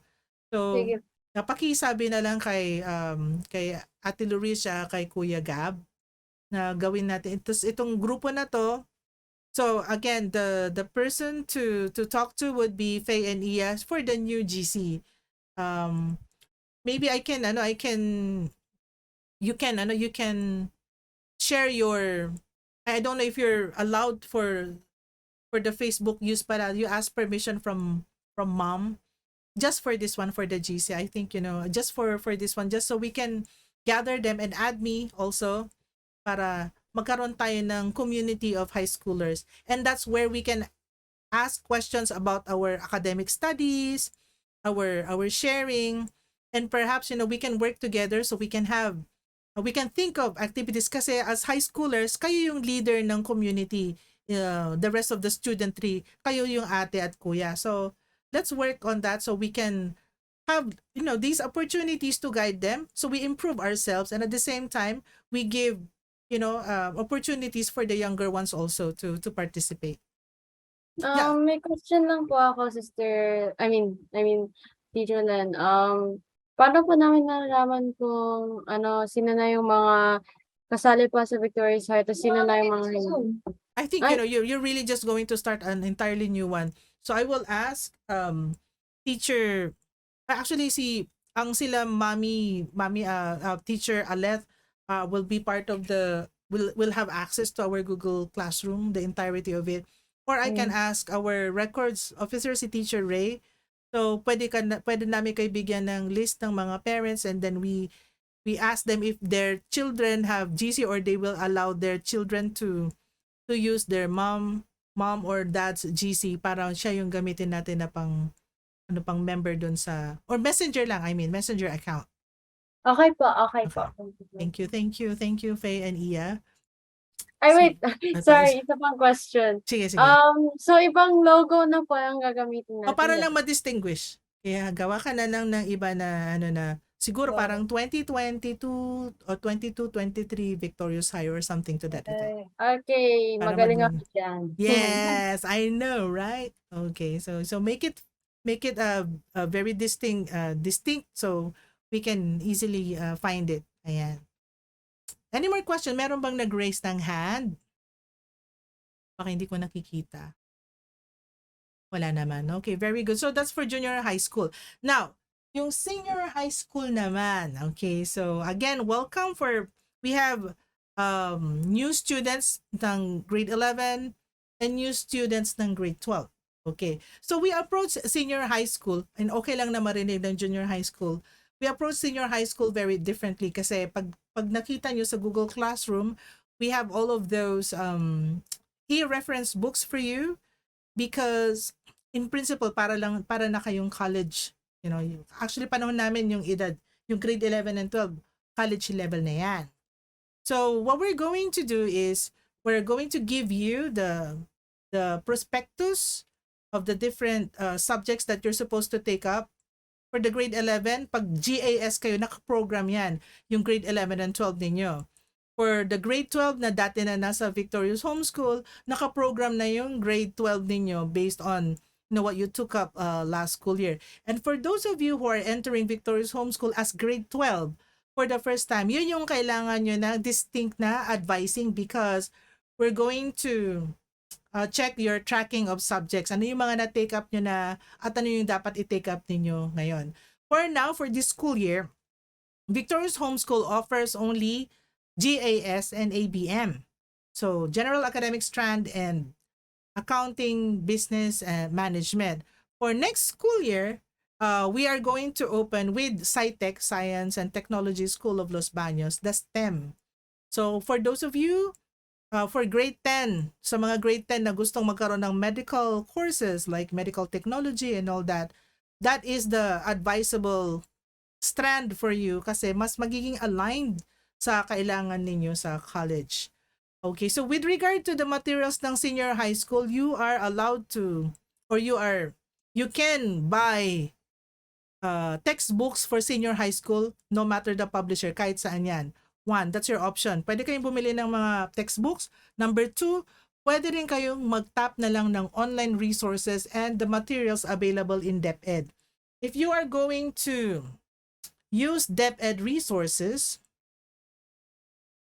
Okay, so Michael, I'm going to answer that. No, ito muna. Okay, so if you're going to tap DepEd Commons, okay, sa DepEd Commons, nandyan yung mga iba-ibang materials galing DepEd for senior high school. Ang gagamitin nyo na school para makaroon kayo ng access would be Hillcrest School, who is our partner school. Makita rin nyo rin yung ating what do you call this, the DepEd ID dun sa ating website. So our website is, para alam nyo, nababasa ninyo, kung nag-enroll kayo sa Victorious Homeschool na mami nyo lang or daddy nyo lang ang nag-research, I want you to get to know your school or your school provider. Tayo yon. I want you to get to know who we are and what we do. Ito yung website natin. So nandun makikita nyo dyan yung mga basics, at kapag may tanong kayo about it, you know, you can message us through the Victorious High GC later on. But there you can find the DepEd ID na pwede nyo gamitin pang-access sa DepEd Commons. So teacher, how do I get the grading form? The grading form will be shared in your Google Classroom. It is still being finalized by Hillcrest School. So galing sa registrar kasi they're revising it based on the different changes na binigay din ni DepEd. So again, we are DepEd compliant in terms of the subjects that you're going to take and the what do you call the grading system that they do. Sunod na sunod tayo sa DepEd. But the way you treat your subjects, napaka-flexible natin. The way you learn them, we're still flexible. So if you want to, say for example, ang pangarap mo naman ay maging, for example, fashion designer, we wouldn't require you to finish one complicated physics book. If you aim to, say for example, become, say, if you want to, ano ba yung mga gusto nyo? If you want to be a programmer, for example, kapag merong mga masyadong, you know, technical na mga, say for example, cultural or literature books na nasa usual, pwedeng, you know, you can go. I'm not saying that you don't study kasi I don't want to be misinterpreted, no? I'm not asking you not to study them, but I'm telling you that you don't have to go deeply on those subjects that you feel might not be relevant to what you want to specialize in.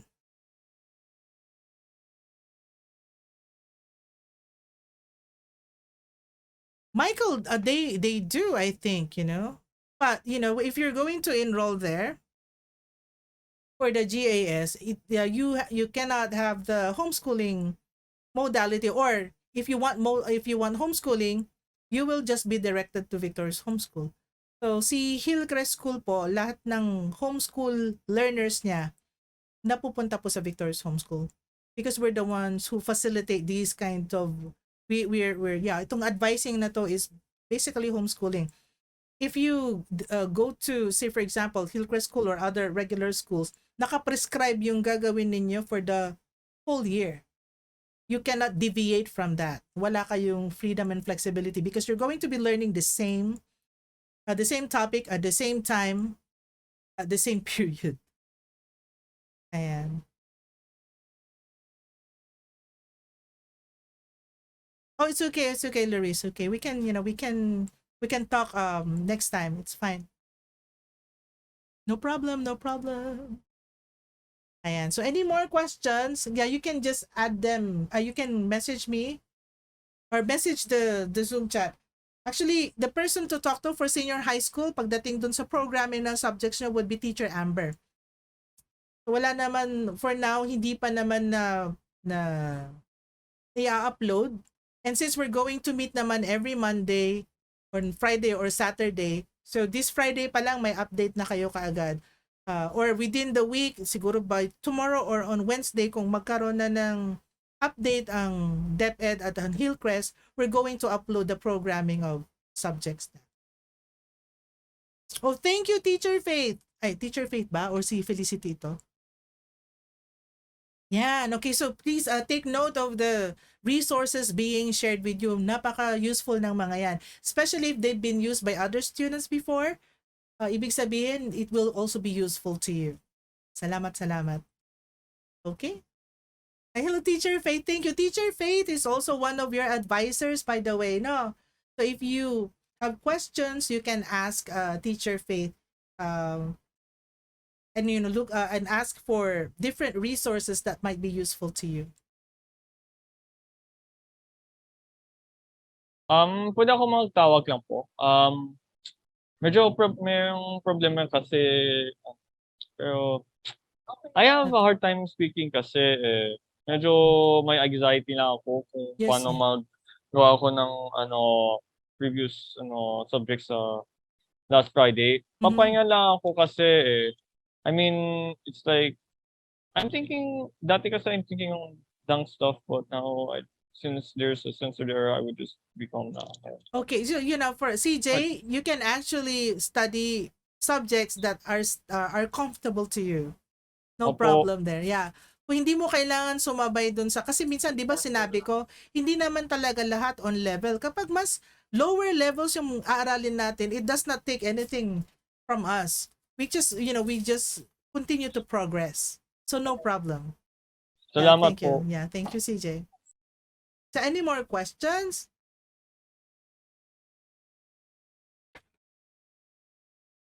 Yeah, thank you, Teacher Faith. So please take note of Teacher Faith's number, Viber, and her Facebook account. If you need help in any way, you can also message any of us, by the way. So, meron kaming isi-share na guidelines sa mga parents ninyo. Nandun din yung contact details namin. So, you can approach us anytime. Thank you, Teacher Faith.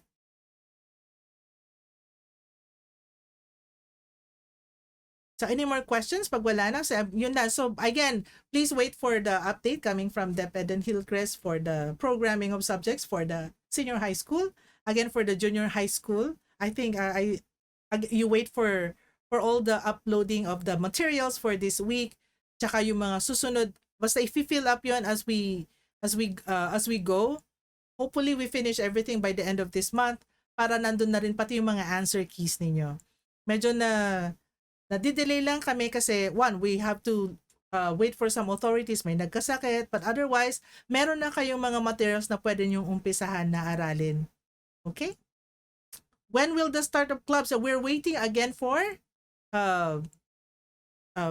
Vice President Loris and President Gab, as well as our other officers na nandito dalawa, that's Iya and Faye. So they will contact you pag binigay na namin yung directory ninyo of directory of enrolled students in high school 2022-2023.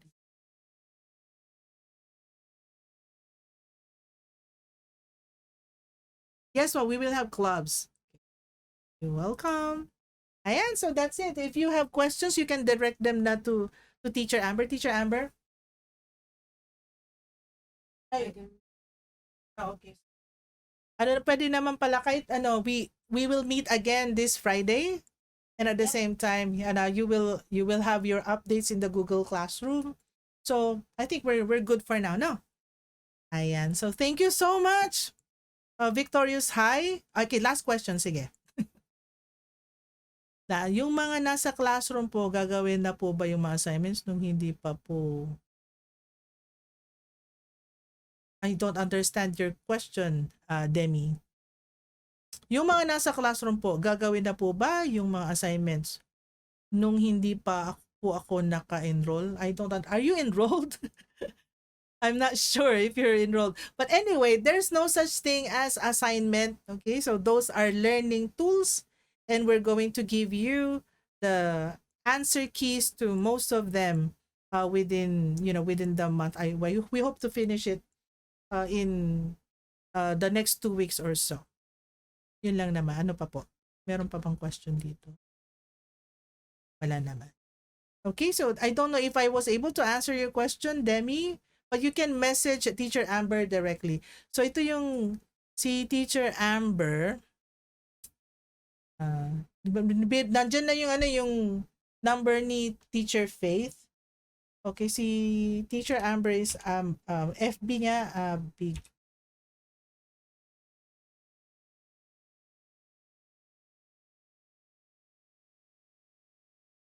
That's her Facebook account. You can directly message her. I think that's about you. Do you have Amber at victorioushomes.com? Okay, so A O'Malley Victorious. Ang bagal mag-type ni Teacher Len. Hindi ko to keyboard eh. First time using my keyboard. Okay. It's and it's so noisy. Why is this like this? Gaming keyboard ba to? A O'Malley at victoriousshomeschool.com, right? Okay. And this is her email. Ayan. So you can directly contact her. Pwede rin naman ako. So if you, mine is then, kay Teacher Amber na lang kasi pag ako congested na ako eh. The activities, ebooks, is optional. Okay. So, you are required to submit it sa Google Classroom. Not exactly Teacher Faith, but pwede po sila pumili. Pwede po silang pumili ng, thank you. Ayan. So, you are not required to submit it in the Google Classroom. Tama. And you can just choose some of them that you might want to share with us and just to fulfill your e-portfolio. Okay, thank you. All right, so I think that's it for you for today. Maraming salamat, Victorious High. And I hope to see more of you. And I hope you remain as active as you are now. We would love to see you in all our Vault-ins, and at the same time be very active in our clubs and other activities. Okay, so thank you so much. Bye for now. Thank you, Teacher Faith. Okay, thank you, Faye and Iya. Thank you for those who shared. Maraming salamat. Thank you for just being here. Maraming salamat. Bye-bye po. Bye. Bye po. See you Bye-bye. Ano po Bye yung po. pangalan mo ulit? Guys. Hi po, ma'am. Bye. Bye. Bye. Po. Bye po, teacher. Bye. Bye-bye. Bye. Bye, teacher. Bye.